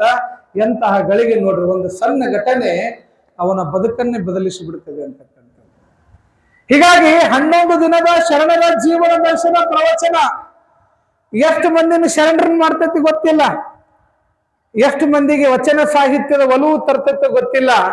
ಹೀಗಾಗಿ ಕೆಲವೊಂದು ಘಟನೆಗಳು ಆಗೋದಿಲ್ಲ ಒಳ್ಳೇದಕ್ಕೆ ಅಂತಕ್ಕಂಥದ್ದನ್ನ ನಾವು ಗಮನಿಸಬೇಕಾಗ್ತದೆ ಅನ್ನುವಂಥ. ಅಂದು ಬಸವಣ್ಣನವರ ಬಸವನ ಬಾಗೇವಾಡಿ ಒಳಗೆ ನಡೆದಂತ ಘಟನೆಯಿಂದ ಬಸವಣ್ಣ ಎಲ್ಲಿ ಹೆಣ್ಣಿಗೆ ಸಮಾನತೆ ಇಲ್ಲ ಅಂತಂದ ಮೇಲೆ ನಾ ಇರಂಗಿಲ್ಲ ಅಂತ ಅಪ್ಪ ಮನೆ ಬಿಟ್ನು. ಅವಾಗ ಅಪ್ಪನ ಕ್ರಾಂತಿಕಾರಿ ವಿಚಾರಧಾರೆಗಳು ಈ ಜಗತ್ತಿಗೆ ತೋರಿಕೆ ಆದವು. ಹೀಗಾಗಿ ಪ್ರತಿಯೊಬ್ಬರ ಜೀವನದಲ್ಲೂ ಕೂಡ ಇವತ್ತೇನು ಸಿಂಧನೂರಿನ ಮಹಾನಗರದಲ್ಲಿರ್ತಕ್ಕಂಥ ಈ ವ್ಯಕ್ತಿತ್ವದ ಮನುಷ್ಯತ್ವದ ಮನಸ್ಥಿತಿಗಳ ಈ ಒಂದು ಜೀವನ ಐತಲ್ಲ, ನಾವೆಲ್ಲ ಈ ಭೂಮಿ ಮೇಲೆ ಸಾವಿರಾರು ವರ್ಷಗಳ ಹಿಂದೆ ನಮ್ಮಂತೆ ಜನ ಬದುಕಿ ಹೋಗ್ಯಾರ. ನಾವು ಹೋದ ಮೇಲೂ ಕೂಡ ಈ ಭೂಮಿ ಮೇಲೆ ಬದುಕವ್ರದ. ಭಗವಂತ ನಮಗ ಇಂತಿಷ್ಟಂತೇಳಿ ಒಂದಿಷ್ಟು ಆಯುಷ್ಯನ್ನ ಕೊಟ್ಟಾನ. ಅದು 50 ವರ್ಷನೋ 100 ವರ್ಷನೋ ಅಂತ ತಿಳ್ಕೊಳ್ಳೋಣ. ಎಲ್ಲರ ತಲೆಯಾಗ ಏನೈತಿ, ನಾ 100 ವರ್ಷನ ಬದುಕ್ತೀನಿ ಅಂತಕ್ಕಂಥದ್ದೈತಿ. ಹನಿ ಮೇಲೆ 100 ವರ್ಷ ಅಂತ ಬರೆದು ಕಳ್ಸ್ಯಾನ. ಅದ್ರ ಡುಬ್ಬದ ಮೇಲೆ ಒಂದು ಶೀಲ್ ಹೊಡೆದ, ನಾವ್ ಏನಂತ, ನೋ ಗ್ಯಾರಂಟಿ ಅಂತೇಳಿ. ಯಾವಾಗ ಜಗ್ಗನಕ್ಕ ಬಬ್ಬನಕ್ಕ ತಗೊಂಡು ಹೋಗ್ತೈತಿ ಗೊತ್ತಿಲ್ಲ. ಐತಿ ನಿಮಗ್ 100 ವರ್ಷ, ಯಾರು ಇಲ್ಲ ಅಂದಿಲ್ಲ. ಹನೆ ಮೇಲೆ ಐತಿ, ಆದ್ರೆ ಡುಬ್ಬದ ಮೇಲೆ ಏನೈತಿ, ನೋ ಗ್ಯಾರಂಟಿ. ತಿರುಗಿ ನೋಡ್ಬೇಡ್ರಿ, ಕಾಣಂಗಿಲ್ಲ, ಅದು ಕಾಣ್ಲಾರ್ದಂಗ ಹೊಡೆದ ನಾವ. ನೀರ ಮೇಲೆ ಗುಳ್ಳೆ ಇದ್ದಂಗ ಈ ಮನುಷ್ಯನ ಜೀವನ ಯಾವಾಗ ಹೋಗ್ತೈತೆ ಗೊತ್ತಿಲ್ಲ. ಅದಕ್ಕ ಇರೋದ್ರೊಳಗೆ ಒಂದಿಷ್ಟು ಸತ್ಯದ ಕಡೆಗೆ ಮುಖ ಮಾಡುವಂತ ಮನಸ್ಥಿತಿ ನಮ್ಮೊಳಗೆ ಬರಬೇಕು. ಹೇಳ್ತಾರೆ 84 ಲಕ್ಷ ಜೀವರಾಶಿಗಳಲ್ಲಿ ಮನುಷ್ಯ ಹುಟ್ಟಿ ಬಂದ. ಎಲ್ಲ ಪ್ರಾಣಿಗಳಾದ್ವಿ ನಾವು. ಕಾಗೆ ಆದ್ವಿ, ಗುಬ್ಬಿ ಆದ್ವಿ, ನಾಯಿ ಆದ್ವಿ, ಬೆಕ್ಕ ಆದ್ವಿ, ಏನ್ರವ ಶರಣ್ರ, ಎಲ್ಲಾ ಪ್ರಾಣಿ ಆಗಿವಿ ನಾವು. ಬೆಕ್ಕ ಹೆಂಗ್ ಒದರ್ತೈತಿ ಅಂತ ಕೇಳಿದ್ರೆ ಹೆಂಗ್ ಒದರ್ತೈತಿ ಅಂತ ಹೇಳ್ತಿರ್ರಿ, ಹೇಳ್ರಿ ನೋಡೋಣ. ಬೆಕ್ಕ ಹೆಂಗ್ ಒದರ್ತದ್ರಿ? ಮೇವು ಅಂತದ. ನಾಯಿ ಹೆಂಗ್ ಬೊಗಳ್ತದ ಅಂತ ಕೇಳಿದ್ರ ಬಾವು ಬಾವು ಅಂತದ್ರಿ ಅಂತ ಹೇಳ್ತೀವಿ. ಹೌದು, ಕರೆ. ಹಂಗಾರೆ ಎಲ್ಲಾ ಪ್ರಾಣಿ ಶಬ್ದ ಮಾಡ್ತೀವಿ ಅಂದ್ರೆ ಅದನ್ನ ಹಾಗೆ ಬಂದಿ ಅಂತ ಲೆಕ್ಕ ನಾವು ತಿಳ್ಕೊಂಡ್ಬಿಡ್ರಿ. ನೀವು ನಾಯಿ ಹೆಂಗ್ ಬೊಗಳ್ತೀರಿ, ಬೆಕ್ಕನ ಹೆಂಗ್ ಒದರ್ತೀರಿ, ಕಾಗಿ ಹೆಂಗ್ ಕಾಕ ಅಂತೀರಿ ಅಂದ್ರೆ ಅವೆಲ್ಲ ಹಾಗೆ ಬಂದಿರಿ ಅಂತ ಅಟ್ರ ಮೇಲೆ ತಿಳ್ಕೊಬೇಕು, ಗ್ಯಾರಂಟಿ. ಕಟ್ಟ ಕಡೆಗೆ ಏನಾದೀವಿ ನಾವು? ಮಂಗನಿಂದ, ಇದು ಒಪ್ಪಗೋತೀರ? ಒಪ್ಪಗೊಳ್ಬೇಕು. ಮಂಗನಿಂದ ಮಾನವ. ಹಂಗಾರೆ ಮಂಗನಿಂದ ಮಾನವನಾದ್ಮೇಲೆ ಮುಗಿತೇನು? ಇಷ್ಟಕ್ಕೆ ಎಂಟನಿದು ಅಲ್ಲ. ಇದ್ರ ಮುಂದೊಂದದ ಮಹಾದೇವನಾಗ್ತಕ್ಕಂಥದ್ದು. ಮಾನವ ಮಹಾದೇವನಾಗ್ತಕ್ಕಂಥ ಒಂದು ದಾರಿ ಅದೇ, ಶರಣನಾಗುವಂತ ಒಂದು ದಾರಿ ಅದ. ಅದಕ್ಕಾಗಿ ಮಹಾದೇವನಾಗ್ಲಿಕ್ಕೆ, ಶರಣನಾಗ್ಲಿಕ್ಕೆ ಬಸವಾದಿ ಶರಣರು ನಮಗೆ ದಾರಿಯನ್ನು ತೋರಿಸ್ಕೊಟ್ರು. ಏನು ದಾರಿ ಕೊಟ್ರವರು? ಅಷ್ಟಾವರಣ, ಪಂಚ ಆಚಾರ, ಶತಸ್ಥಲಗಳು ಅಂತಕ್ಕಂಥ ಆಯುಧಗಳನ್ನು ಕೊಟ್ಟರು ನಮ್ಮ ಕೈಯಾಗ. ಏ ತಮ್ಮ, ಸಿಂಧನೂರಿಗೆ ಬರಬೇಕಾದ್ರೆ ಒಳಬಳ್ಳಾರಿಯಿಂದನೂ ಬರ್ಬೋದು, ಕೊಪ್ಪಳದಿಂದನೂ ಬರ್ಬೋದು, ಬಳ್ಳಾರಿಯಿಂದನೂ ಬರ್ಬೋದು. ಬಂದು ನಿಂದ್ರು ಜಾಗ ಎಲ್ಲಿ? ಸಿಂಧನೂರ. ಬರೋ ದಾರಿ ಒಂದಿಷ್ಟು ಒಳಬಳ್ಳಾರಿಯಿಂದ ಬರೋ ಮುಂದೆ ರೋಡ್ ಕೆಟ್ಟಿರ್ಬೋದು, ಕೊಪ್ಪಳದಿಂದ ಬರೋ ಮುಂದೆ ಒಂದು ಡಾಂಬರ್ ರೋಡ್, ಹೈವೇ ಇರ್ಬೋದು ಅಟ್ಟ. ಆದ್ರೆ ಬಂದು ಮುಟ್ಟೋದು ಎಲ್ಲಿ ನಾವು? ಸಿಂಧನೂರೇ. ಹೀಗಾಗಿ ಭಗವಂತನನ್ನ ಒಲಿಸ್ಕೊಳ್ಳಿಕ್ಕೆ, ಆತ್ಮವನ್ನ ಪರಮಾತ್ಮನಾಗಿಸ್ಕೊಳ್ಳಿಕ್ಕೆ ಬಸವಾದಿ ಶರಣರ ಸಿದ್ಧಾಂತದೊಳಗ ನಮಗ ಅಷ್ಟಾವರಣ, ಪಂಚ ಆಚಾರ, ಶತಸ್ಥಲಗಳು ಅಂತಕ್ಕಂಥ ಉಪದೇಶ ಮಾಡ್ತಾರೆ. ಇದ್ರ ಜೊತೆಗೆ ಹೋಗಪ್ಪ, ನೀನು ಈ ದಾರಿ ಹಿಡ್ಕೊಂಡು ಹೋಗು, ನಿನ್ನ ಸಾಕ್ಷಾತ್ಕಾರ ಆಗ್ತದೆ, ನಿನ್ನ ಅರಿವು ನಿನ್ನೊಳಗೆ ಜಾಗೃತ ಆಗ್ತದ, ನಿನ್ನ ಆತ್ಮ ಪರಮಾತ್ಮ ಆಗ್ತದ ಅನ್ನುವಂಥ ದಾರಿಯನ್ನ ತೋರಿಸಿದ್ರು. ನಿಮಗೆಲ್ಲ ಅಷ್ಟಾವರಣ, ಪಂಚ ಆಚಾರ, ಶತಸ್ಥಲಗಳ ಬಗ್ಗೆ ಈ ವೇದಿಕೆ ಮೇಲೆ ಎಂತೆಂಥ ಮಹನೀಯರು, ಜ್ಞಾನಿಗಳು, ಅನುಭಾವಿಗಳೆಲ್ಲ ವಿಚಾರಗಳನ್ನ ತಿಳಿಸಿ ಹೋಗ್ಯಾರ. ಎಲ್ಲ ತಿಳ್ಕೊಂಡವ್ರದ್ರಿ. ನಾನು ನಮ್ಮ ಬಸಲಿಂಗಪ್ಪನವ್ರ ಮನೆಯಾಗಿದ್ದಾಗ ನಾನು ಹೇಳಕತ್ತಿದ್ದೆ, ಸಿಂಧನೂರಿಗೆ ನಾನು ಹೇಳಾಕ ಬಂದಾವಲ್ರಿ, ಕಲತ್ ಹೋಗಾಕ್ ಬಂದಾವದಿನ್, ನಾನು ಇಲ್ಲಿ ಬಾಳ ಕಲೀದ್ ಬಾಳ ಅದ ಇಲ್ಲಿ ನಿಮ್ ಕಡೆಗೆ ಅನ್ನುವಂಥ ಮಾತನ್ನ ಹೇಳಿ ಹೋದೆ. ಹೀಗಾಗಿ ಶರಣರ ಸಿದ್ಧಾಂತ, ಬಸವ ಸಿದ್ಧಾಂತ ಅಂತಂತಂದ್ರ ಅದು ತಗದಂಗೆಲ್ಲ ತನ್ನದೇ ಆದಂತ ಚಿತ್ರಣವನ್ನು ಈ ಜಗತ್ತಿಗೆ ತೋರಿಸ್ತಾ ಹೋಗ್ತದೆ.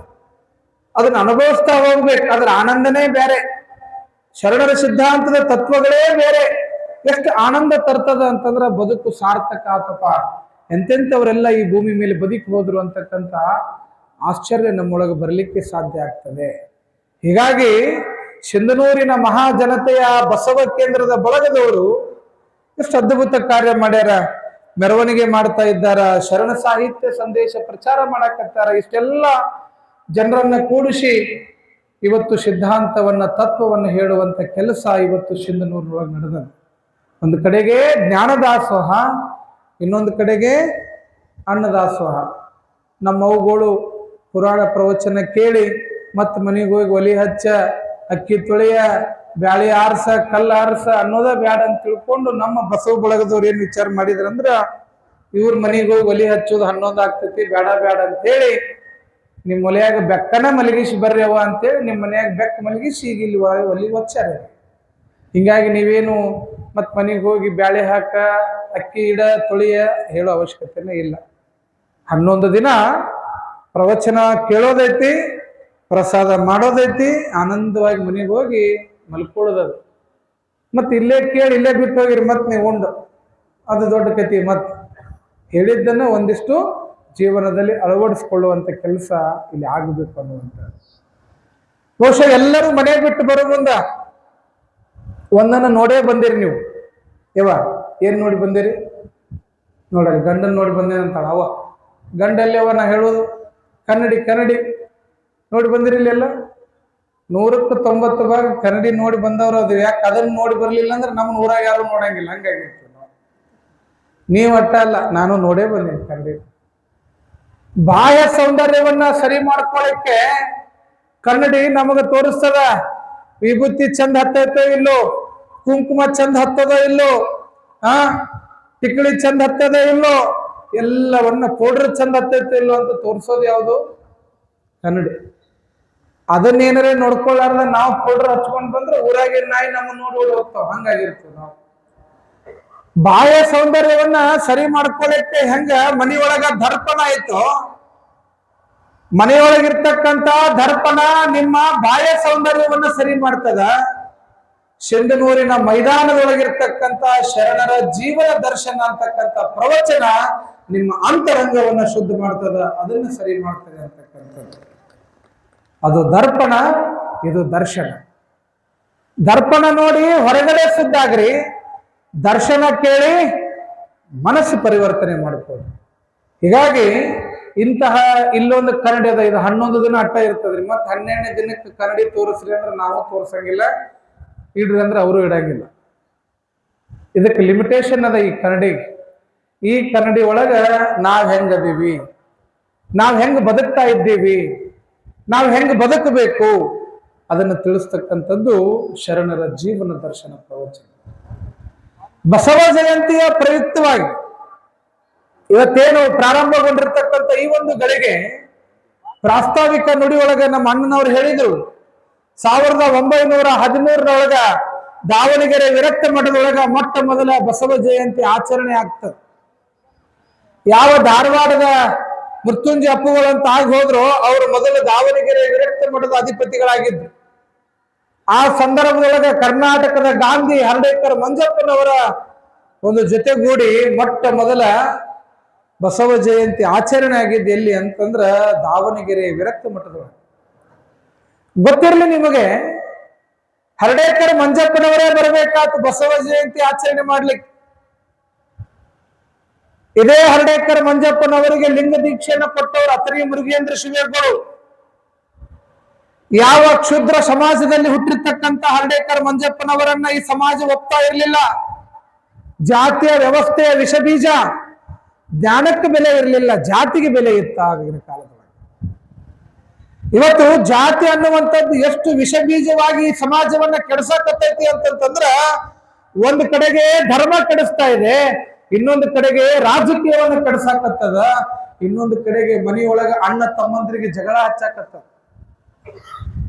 ವಿಚಿತ್ರ ಏನು ಅಂತಂತಂದ್ರ, ಕಾಯಕದ ಮೇಲೆ ಜಾತಿಗಳ ನಿರ್ಮಾಣ ಆದ್ರ ವ್ಯವಸ್ಥೆ ಇವತ್ತು ಜಾತಿಯಿಂದ ರಾಜಕೀಯ ಆಗ್ತಕ್ಕಂಥದ್ದು, ಸಮಾಜದೊಳಗೆ ನಾ ಮೇಲು ನೀ ಕೀಳು ಅಂತಕ್ಕಂಥ ವ್ಯವಸ್ಥೆ ಬಂದಿರತಕ್ಕಂಥದ್ದು. ಅದಕ್ಕಾಗಿ ಅಪ್ಪನವರು ಬರೀತಾರೆ, ಇವನಾರವ ಇವನಾರವ ಇವನಾರವನೆಂದೆನಿಸದಿರಯ್ಯ, ಇವನಾರವ ಇವನಾರವ ಇವನಾರವನೆಂದೆನಿಸದಿರಯ್ಯ, ಇವ ನಮ್ಮವ ಇವ ನಮ್ಮವ ಇವ ನಮ್ಮವನೆಂದೆನಿಸಯ್ಯ, ಕೂಡಲ ಸಂಗಮ ದೇವ ನಿಮ್ಮ ಮಹಾಮನೆಯ ಮಗನೆಂದೆನಿಸಯ್ಯ ಅಂತ ಹೇಳ್ತಾರೆ. ಸುಮ್ಮನೆ ಬರ್ತದೆ ನೀ ಮಾತು. ಎಷ್ಟು ಸಹಜವಾಗಿ ಅಪ್ಪನವರು ಹೇಳಿದ್ರು. ಇದು ಬರೇ ಭಾಷಣ ಕಷ್ಟ ಬಳಸ್ಕೊತೀವಿ ನಾವು. ಭಾಷಣ ಮಾಡಕ್ಕ ಎಲ್ಲರೇ ಅತಿಥಿಗಳಾಗಿ ಕರೆದಿದ್ರ ಮೈಕ್ ಹಿಡಿದಾಗ ಅಷ್ಟೇ ಈ ಮಾತು ಬರ್ತದೆ. ಆದ್ರೆ ಆಂತರಿಕವಾಗಿ ಆ ಭಾವನೆ ನಮ್ಮೊಳಗಿಲ್ಲ. ಎಂತಹ ಕಠೋರ ನಿಲುವಿನೊಳಗ ಶರಣ ಸಾಹಿತ್ಯವನ್ನ ಅಪ್ಪನವರು ಕಟ್ಟಿದ್ರು. ಎಲ್ಲ ಸಮಾಜವನ್ನ, ಯಾವ ಬಿದ್ದವರನ್ನ ನೊಂದವರನ್ನ ಮೇಲೆತ್ತುವಂತೆ ಕೆಲಸ ಮಾಡಿದ್ರ ಅಪ್ಪನವರು. ಯಾಕೆ ಬಸವಣ್ಣನವರು ವಿಶ್ವಗುರು ಆದ್ರು ಅಂತಂತಂದ್ರ, ಅವ್ರು ಏನನ್ನ ಹೇಳ್ತಿದ್ರು ಅದನ್ನೇ ನುಡಿತಿದ್ರು, ಏನನ್ನ ನುಡಿತಿದ್ರು ಅದನ್ನೇ ಈ ಸಮಾಜಕ್ಕೆ ಹೇಳ್ತಿದ್ರು. ಒಂದು ಘಟನೆ ನಡೀತದ ಕಲ್ಯಾಣದ ಅಂಗಳದೊಳಗೆ, ಪ್ರಾರಂಭದ ದಿನ ಅಂತ ಹೇಳ್ತೀನಿ ಈ ಮಾತನ್ನ. ಒಂದು ಘಟನೆ ನಡೀತದೆ, ಅಪ್ಪನ ಮನಸ್ಸು ಎಷ್ಟು ವಿಶಾಲ ಅಂತಕ್ಕಂಥದ್ದು. ಕಲ್ಯಾಣದ ಅಂಗಳದೊಳಗೆ ಉಳ್ಳವರ ಕೇರಿ, ಅಲ್ಲಿ ಉಳ್ಳವರು ಮೇಲು ದರ್ಜೆಯ ಸಮಾಜದ ಬಾಂಧವರಷ್ಟೇ ಇರಬೇಕು, ಜ್ಞಾನಿಗಳಾದಂತ ನಾವಷ್ಟೇ ಇರಬೇಕು. 4 ಪಂಗಡ ಇತ್ತು. ಒಂದು ಬ್ರಾಹ್ಮಣ, ಇನ್ನೊಂದು ಕ್ಷತ್ರಿಯ, ಇನ್ನೊಂದು ವೈಶ್ಯ, ಇನ್ನೊಂದು ಕ್ಷೂದ್ರ ಅಂತಕ್ಕಂಥ 4 ಪಂಗಡದೊಳಗೆ ಸಮಾಜ ಮಾನವರನ್ನ ಬದಲಿ ಮಾಡಿತ್ತು. ಇಂತಹ ಸಂದರ್ಭದೊಳಗೆ ಏನು ಉಳ್ಳವರು ಅನ್ನುವಂತ ಏನು ಮೊದಲನೇ ದರ್ಜೆಯಾಗಿದ್ರಲ್ಲ, ಆ ಕಲ್ಯಾಣದ ಆ ಸಂದರ್ಭದೊಳಗೆ ಬರಗಾಲ, ನೀರಿಗೆ ಹಾಹಾಕಾರ, ಕುಡಿಲಿಕ್ಕೂ ಕೂಡ ನೀರಿರ್ಲಿಲ್ಲ.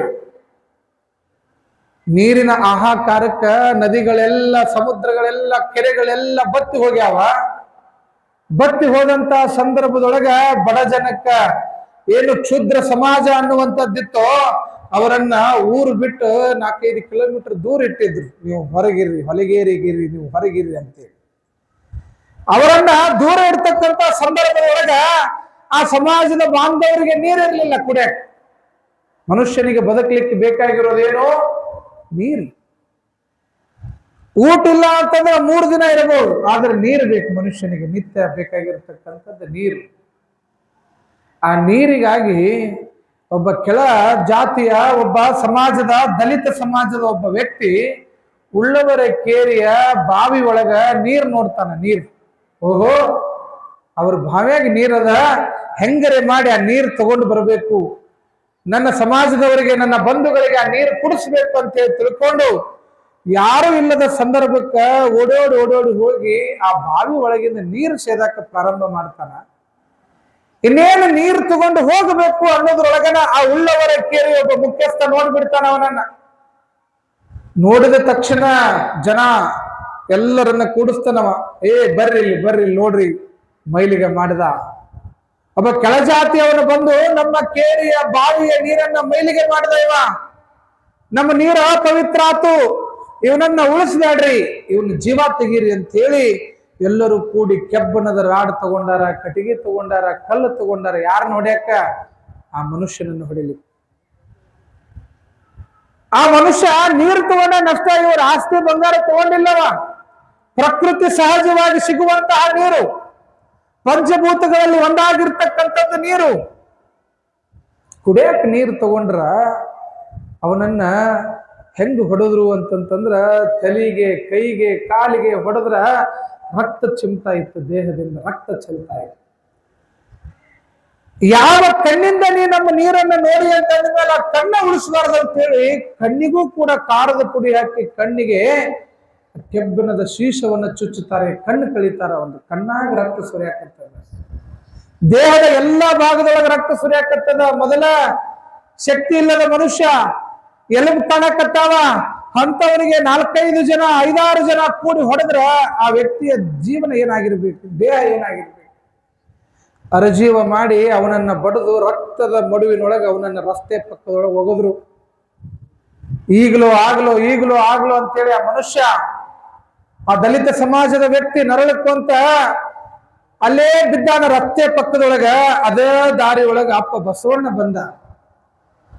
ಬಸವಣ್ಣವ್ರು ಬಂದು ಯಾರೋ ಬಿದ್ದಾರಲ್ಲ ಅಂತ ಹೇಳಿ ತಿಳ್ಕೊಂಡು ಆ ವ್ಯಕ್ತಿಯನ್ನ ಮೇಲೆತ್ತಾರ, ರಕ್ತ ನೋಡ್ತಾರ, ಕಣ್ಣಾಗ ನೀರು ಬರ್ತಾವ. ಅಪ್ಪ ಬಸವಣ್ಣನವರ ಮನಸ್ಸು ನೋವಾಗ್ತದೆ, ಹೆಂಗ್ ಹೊಡೆದು ಬಿಟ್ಟಾರಲ್ಲ ಈ ವ್ಯಕ್ತಿಯನ್ನ, ಮಾನವೀಯತೆ ಇಲ್ಲದ ರಕ್ತ ಬರೋಂಗ್ ಹೊಡೆದಾರಲ್ಲ ಅಂತ ಹೇಳಿ ತಿಳ್ಕೊಂಡು ಮೇಲೆ ಹೇಳಪ್ಪ ಅಂತ ಹೇಳಿ ಅವನನ್ನ ಕೈ ಹಿಡಿದು ಮೇಲೆ ಎತ್ತಿದ ತಕ್ಷಣ ಆ ದಲಿತ ಸಮಾಜದ ವ್ಯಕ್ತಿ ಅಪ್ಪ ಬಸವಣ್ಣನ ಕಾಲನ್ನ ತೆಕ್ಕಿ ಬಿಡದು, ಕಾಲಿಗೆ ತೆಕ್ಕಿ ಬೀಳ್ತಾರ. ಕಾಲು ಹಿಡ್ಕೊತಾನ, ಅವ್ರ ಪಾದ ಹಿಡ್ಕೊತಾನ. ಹಿಡ್ಕೊಂಡು ಮೇಲೆ ಏನೋ ಮುಂದೆ ಹೇಳ್ತಾನಂತ, ಅಪ್ಪ ಬಸವಣ್ಣ ಬಂದೇನಪ್ಪ ನನ್ನ ಮ್ಯಾಲೆ ಎತ್ತಾಕ ಅಂತ ಕೇಳ್ತಾನವ. ಏನ್ ಕೇಳ್ದ?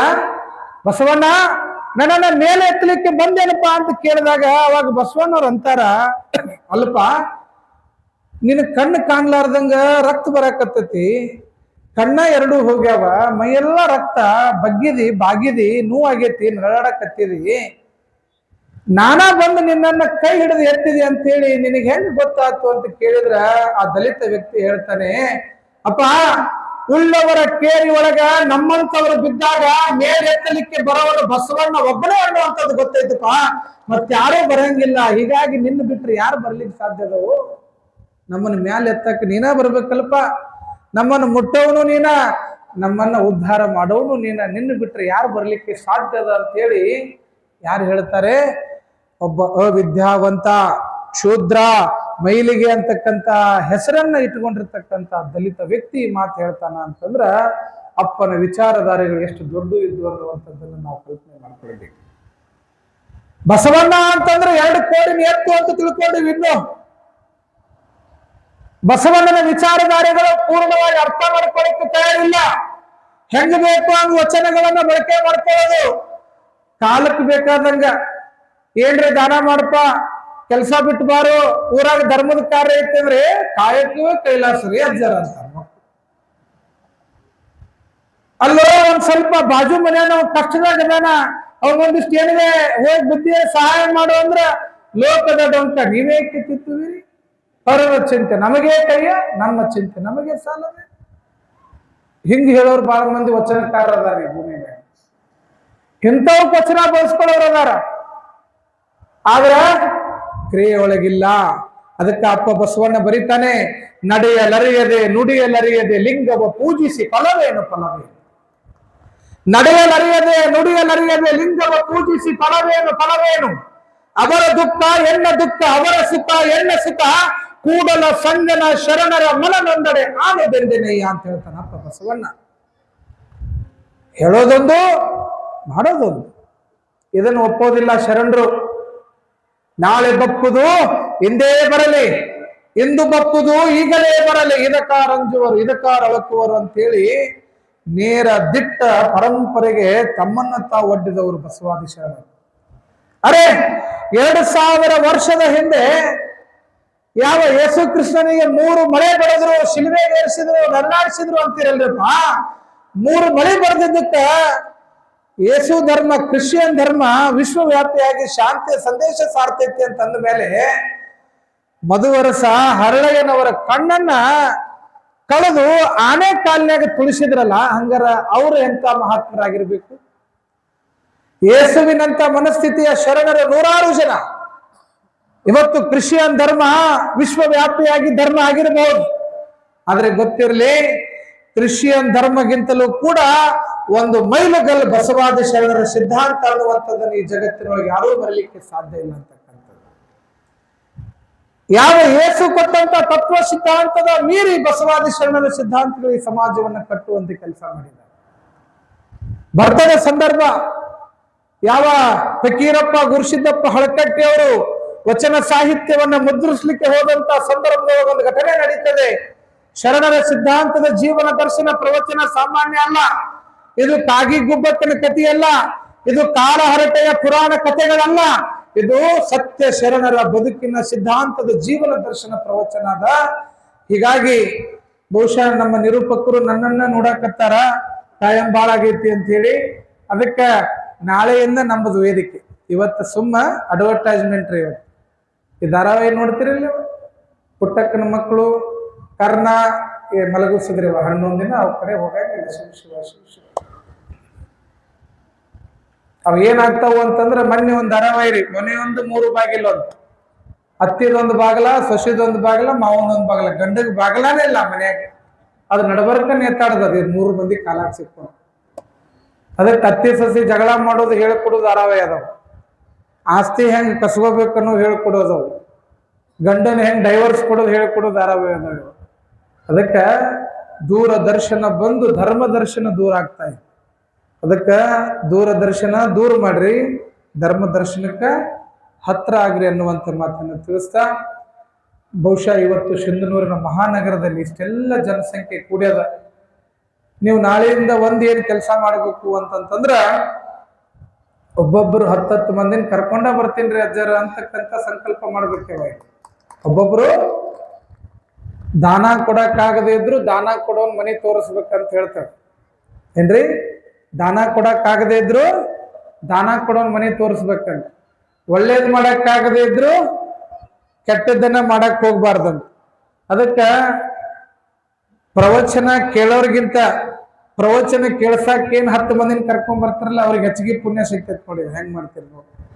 ಅದಕ್ಕಾಗಿ ನಿಮ್ಮ ಅಕೌಂಟ್ನಾಗ ಪುಣ್ಯ ಜಾಸ್ತಿ ಸೇರ್ಬೇಕಾಗಿತ್ತು ಅಂದ್ರೆ ನಾಳೆಯಿಂದ 10 ಮಂದಿನ ಕರ್ಕೊಂಡ್ ಬರಂಗ ಆಗ್ಬೇಕು. ಈ ಸಿಂಧನೂರಿಗೆ ಬಸ್ ಬರ್ತಾವನ್ರಿ, ಬಸ್ ಸ್ಟ್ಯಾಂಡ್ ಐತಿ ಊರಾಗ ಐತೇನ್ರಿ? ಶರಣರ ಐತ್ರಿಪ್ಪ. ಈ ಬಸ್ನ್ಯಾಗ 2 ನಮೂನಿ ಬಸ್ ಅದಾವ, ಗೊತ್ತ ನಿಮ್ಗೆ? ಸೀದಾ ಸಿಂಧನೂರು ಬಿಟ್ಟು ಕೊಪ್ಪಳಕ್ಕೆ ಹೋಗಿ ನಿಲ್ಲೋ ಬಸ್ಗೆ ಏನಂತಾರ ಗೊತ್ತನ್ರಿ? ಎಕ್ಸ್ಪ್ರೆಸ್ ಬಸ್ ಅಂತಾರ. ಏನಂತಾರ್ರಿ? ಸೀದಾ ಸಿಂಧನೂರಾಗ ಹತ್ತಿದ್ರ ಕೊಪ್ಪಳ ಬಸ್ ಸ್ಟ್ಯಾಂಡ್ನಾಗ ಹೋಗಿ ಇಳಿಸೋ ಬಸ್ ಯಾವ್ದದು? ಎಕ್ಸ್ಪ್ರೆಸ್. ಅದ ಸಿಂಧನೂರು ಬಸ್ ಹತ್ತಿ ಅಲ್ಲೇ ದಾರಿಯಾಗ ಕಾರಟಿಗೆ ಇಳಿಸಿ, ಮತ್ತ ಅಲ್ಲೊಂದು ಮುಂದೆ ಹಳ್ಳಿಗೆ ಯಾವ್ದೋ ಗುಡ್ಡಕ್ಕೆ ಇಳಿಸಿ, ಅಲ್ಲಿ ಇಳಿಸಿ, ಇಲ್ಲಿ ಇಳಿಸಿ, ಅಲ್ಲೆಲ್ಲಿ ತರಿವಿ. ಆಮೇಲೆ ಕೊಪ್ಪಳಕ್ಕೆ ಹೋಗಿ ಇಳಿಸೋ ಬಸ್ಗೆ ಏನಂತ ಕರಿತೀರಿ? Ordinary bus, local bus. Local bus, express bus 2 ಅದಾವ. ಹಂಗ ಈ ಬಸವ ಕೇಂದ್ರದ ಈ ಮೈದಾನ ಐತಲ್ಲವ, ಈ ಶರಣರ ಜೀವನ ದರ್ಶನ ಅನ್ನುವಂಥ ಬಸ್ ಸ್ಟ್ಯಾಂಡಿಗೆ ಸೀದಾ ಮನೆ ಬಿಟ್ಟು ಗ್ರೌಂಡಿಗೆ ಬರೋ ಬಸ್ ಯಾವುವು? Express bus. ಸೀದಾ ಮನೆಯಿಂದ ಇಲ್ಲಿ ಬಂದು ಕುಂಡ್ರು ಯಾವು? Express bus. ಅಲ್ಲೆಲ್ಲಿ ಕಲ್ಲಕ್ಕ ಬಾ, ಮಲ್ಲಪ್ಪ ಬಾ, ಕಲ್ಲವ್ ಬಾ, ಗಿರ್ಜವ್ ಬಾ ಅಂತೇಳಿ ಅಲ್ಲೆಲ್ಲಿ ನಿಂತು ಒಂದಿಷ್ಟು ಮಂದಿನ ಕರ್ಕೊಂಡು ಬರೋ ಬಸ್ ಯಾವು? Local bus. ಅದಕ್ಕೆ ನಾಳೆಯಿಂದ ಲೋಕಲ್ ಬಸ್ ಆಗಿದ್ದಾರೆ, ಎಕ್ಸ್ಪ್ರೆಸ್ ಬಸ್ ಆಗಿ ಬರಕ್ಕೆ ಹೋಗ್ಬೇಡ್ರಿ, ಸ್ವಲ್ಪ ಲಘು ಬಿಡ್ರಿ. ಮತ್ತೆ ಬಸ್ ಇಲ್ಲೇ ಹೊಂಟೈತೆ ಅನ್ನೋದು ಗೊತ್ತಾಗೋದು ಹೆಂಗ? ಏನ್ ನೋಡಿದ್ರೆ ತಿಳಿತೀರಿ ನೀವು? ಏನಿರ್ತೈತ್ರಿ ಬಸ್ಸಿಗೆ? ಬೋರ್ಡ್ ಇರ್ತೈತಿ, ಈ ಬಸ್ ಇಲ್ಲೇ ಹೋಗ್ತೈತಿ ಇದ ಊರಿಗೆ. ಹಂಗೆ ಇಲ್ಲಿ ಬರೋ ಬಸ್ ಇಲ್ಲೇ ಹೊಂಟೈತೆ ಅಂತ ಕಟ್ಟಿ ಮೇಲೆ ಕುಂತವ್ರಿಗೆ ಗುರ್ತು ಹಿಡಿಬೇಕಾದ್ರ ಹನಿ ಮೇಲೆ 3 ಬಳಿ ವಿಭೂತಿ ಹಚ್ಕೊಂಡು ಯಾವ ಬಸ್ ಬರಾಕತ್ತಾವು ಇವು ಶರಣರ ಜೀವನ ದರ್ಶನ ಬಸ್ ಸ್ಟ್ಯಾಂಡ್ಕ ಹೊಂಟಾವು ಅನ್ನೋ ಹಂಗ ಕಟ್ಟಿ ಮೇಲೆ ಕುಂತ ಮ್ಯಾಲ ತಿಳ್ಕೋಬೇಕು. ಅದಕ್ಕಾಗಿ ನೀವೆಲ್ಲ ನಿತ್ಯವೂ ಕೂಡ ಭಸ್ಮಧಾರಿಗಳಾಗಿ ಬಸವ ಜೀವನ ಶರಣರ ಜೀವನ ದರ್ಶನ ಪ್ರವಚನ ಕೇಳಲಿಕ್ಕೆ ಹೆಚ್ಚು ಸಂಖ್ಯೆಯಲ್ಲಿ ಪಾಲ್ಗೊಳ್ರಿ. ಬಹಳ ಅತ್ಯದ್ಭುತವಾಗಿರ್ತಕ್ಕಂಥ ಶರಣರ ಬದುಕು ಬಹುಶಃ ಅತ್ಯಂತ ಹೀನಾಯವಾಗಿ ಅನ್ಯಾಯವಾಗಿರ್ತಕ್ಕಂಥ ಧರ್ಮ ಯಾವ್ದಾರು ಇದ್ರೆ ಅದು ಲಿಂಗಾಯತ ಧರ್ಮಕ್ಕೆ ಬಹಳ ಅನ್ಯಾಯ ಆಗೈತಿ. ಅದು ಹೊರಗಿನವರಿಂದ ಅಲ್ಲ, ನಮ್ಮವರಿಂದನ. ಶತ್ರುಗಳಿಂದ ಈ ಧರ್ಮ ಹಾಳಾಗಿಲ್ಲ, ಹಿತಶತ್ರುಗಳಿಂದ ಈ ಧರ್ಮ ಹಾಳಾಗಿದೆ. ನಮ್ಮವರ ಇದಕ್ಕೆ ಬೆನ್ನಿಗೆ ಚೂರಿ ಹಾಕ್ಯಾರ, ನಮ್ಮವರಿಂದನ ಇಷ್ಟು ನಾವು ಹಿಂದುಳಿತಕ್ಕಂಥ ವ್ಯವಸ್ಥೆ ಆಗೈತಿ. ಅದಕ್ಕಾಗಿ ಕನ್ನಡ ದಾಟಿ ಹೋಗ್ಲಿಕ್ಕೆ ನಮ್ಗೆ ಇಷ್ಟು ವರ್ಷ ಬೇಕಾದ, ಕರ್ನಾಟಕ ದಾಟಿ ಹೋಗಾಕ, ಸಾಗರ ದಾಟಿ ಹೋಗಾಕ. ಈಗ ಲಂಡನ್ನವ್ರಿಗೆ ಅಮೆರಿಕದವ್ರಿಗೆ ಈಗ ಕಣ್ಣು ತೆರೆದಾರ.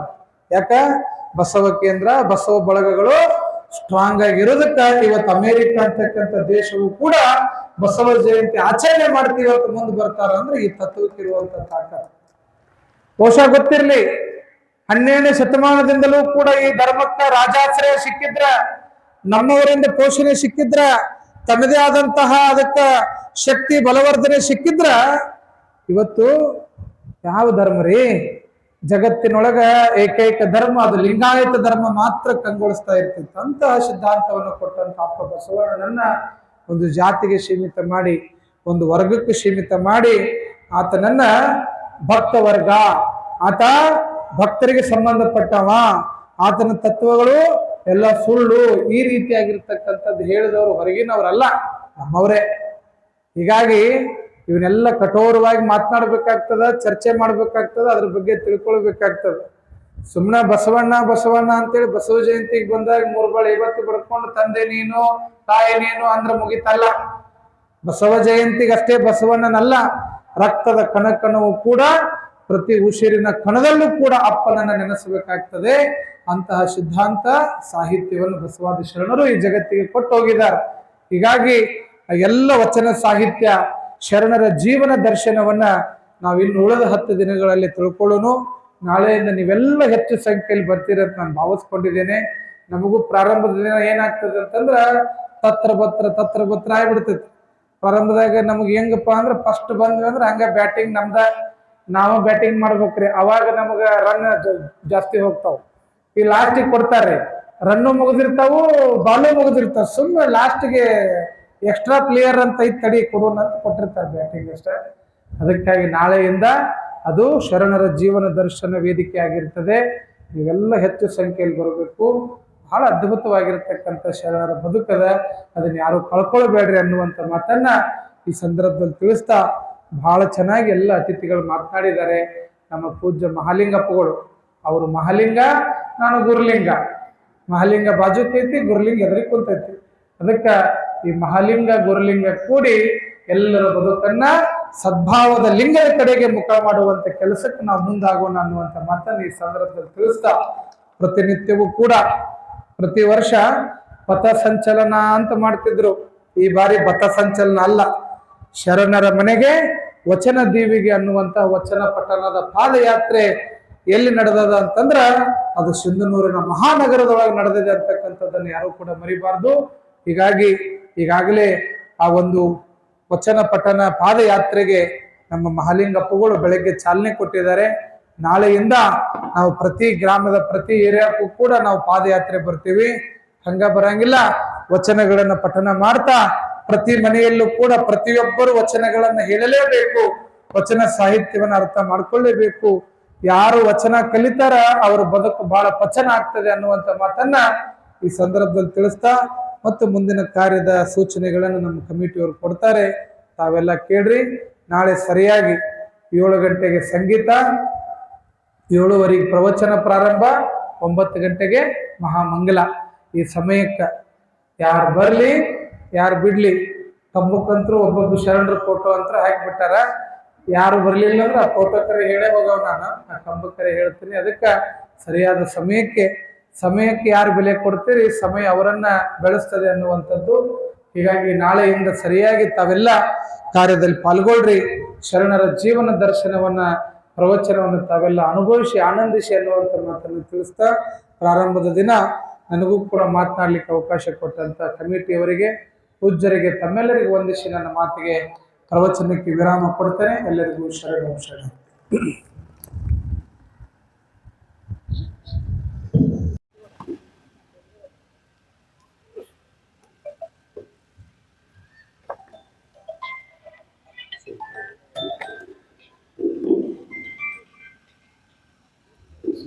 ಶ್ರೀ ಗುರು ಬಸವಲಿಂಗಾಯ ನಮಃ. ವಿಶ್ವಗುರು ಕರ್ನಾಟಕದ ಸಾಂಸ್ಕೃತಿಕ ನಾಯಕ ಬಸವಣ್ಣವರ 893ನೇ ಜಯಂತಿ ಉತ್ಸವ ಕಾರ್ಯಕ್ರಮದ ಪೂಜ್ಯ ದಿವ್ಯ ಸಾನ್ನಿಧ್ಯ ವಹಿಸಿರುವ ಎದುರುಗಡ್ಡಿ ಮಹಾಲಿಂಗ ಮಹಾಸ್ವಾಮಿಗಳ ಪಾದಾರಂಗಗಳಲ್ಲಿ ಕಡಿಮಟ್ಟು ಹಾಗೂ ಈ ಕಾರ್ಯಕ್ರಮದ ಮುಖ್ಯ ಪ್ರವಚನಕಾರರು ದಿವ್ಯ ಸಾನ್ನಿಧ್ಯ ವಹಿಸಿರುವ ಶ್ರೀಮನ್ ನಿರಂಜನ ಪ್ರಣವ ಸ್ವರೂಪಿ ಗೋಲಿಂಗ ಮಹಾಸ್ವಾಮಿಗಳು ಪಾದಾರಂಗಗಳಿಗೆ ಬಡಿಮಟ್ಟು ಹಾಗೂ ವೇದಿಕೆ ಮೇಲಿರುವ ಎಲ್ಲ ಗಣ್ಯಮಾನ್ಯರು, ಮುಂಭಾಗದಲ್ಲಿರುವ ಎಲ್ಲ ನನ್ನ ಸಹೋದರಿಯರೇ ಹಾಗೂ ಮಾಧ್ಯಮ ಮಿತ್ರರೇ, ಸಂಗೀತದ ಬಳಗದವರೇ, ಇವತ್ತು ಬಸವಣ್ಣವರ ವಚನಗಳ ಮೂಲಕನೇ ಹಲವಾರು ಸಮಾಜದಲ್ಲಿ ಸುಧಾರಣೆಯನ್ನು ಕಾಣಬಹುದು. ಆದರೆ ಜೀವನದಲ್ಲಿ ಕಳಬೇಡ, ಕೊಡಬೇಡ, ಉಸಿಯ ನುಡಿಯಬೇಡ, ಮುನಿಯಬೇಡ, ಅನ್ನರಿಗೆ ಅಸಹ್ಯಪಡಬೇಡ, ತನ್ನ ವಂದಿಸಬೇಡ, ಇದು ಹೃದಯವೂ ಬೇಡ, ಇದೇ ಅಂತರಂಗ ಶುದ್ಧಿ, ಇದೇ ಬಹಿರಂಗ ಶುದ್ಧಿ. ಇದೊಂದು ಜೀವನದಲ್ಲಿ ಅಳವಡಿಸಿಕೊಂಡ್ರೆ ಸಾಕು. ನಾವು ಯಾರಿಗೂ ಕೂಡ ಇದೊಂದು ಅರ್ಥಪೂರ್ಣ ಇರುತ್ತೆ. ಇದೊಂದು ಮಾತ್ರ ನಾವು ಯಾವಾಗ್ಲೂ ಜೀವನದಲ್ಲಿ ಅಳವಡಿಸಿಕೊಂಡ್ರಾಗ ಬಸವ ಜಯಂತಿ ಕಾರ್ಯಕ್ರಮಕ್ಕೆ ಅರ್ಥ ಬರುತ್ತೆ ಅಂತ ಹೇಳ್ತಾ ಇವತ್ತು ನನ್ನ ಕಾಲಕ್ಕೆ ಮಾತನಾಡೋ ಅವಕಾಶ ಮಾಡಿಕೊಟ್ಟಂತ ಎಲ್ಲ ಬಸವ ಬಳಗಕ್ಕೆ ಕೂಡ ಧನ್ಯವಾದಗಳು ತಿಳಿಸುತ್ತಾ ನಾನು ಮಾತು ಮುಗಿಸ್ತೇನೆ. ಜೈ ಜೈ.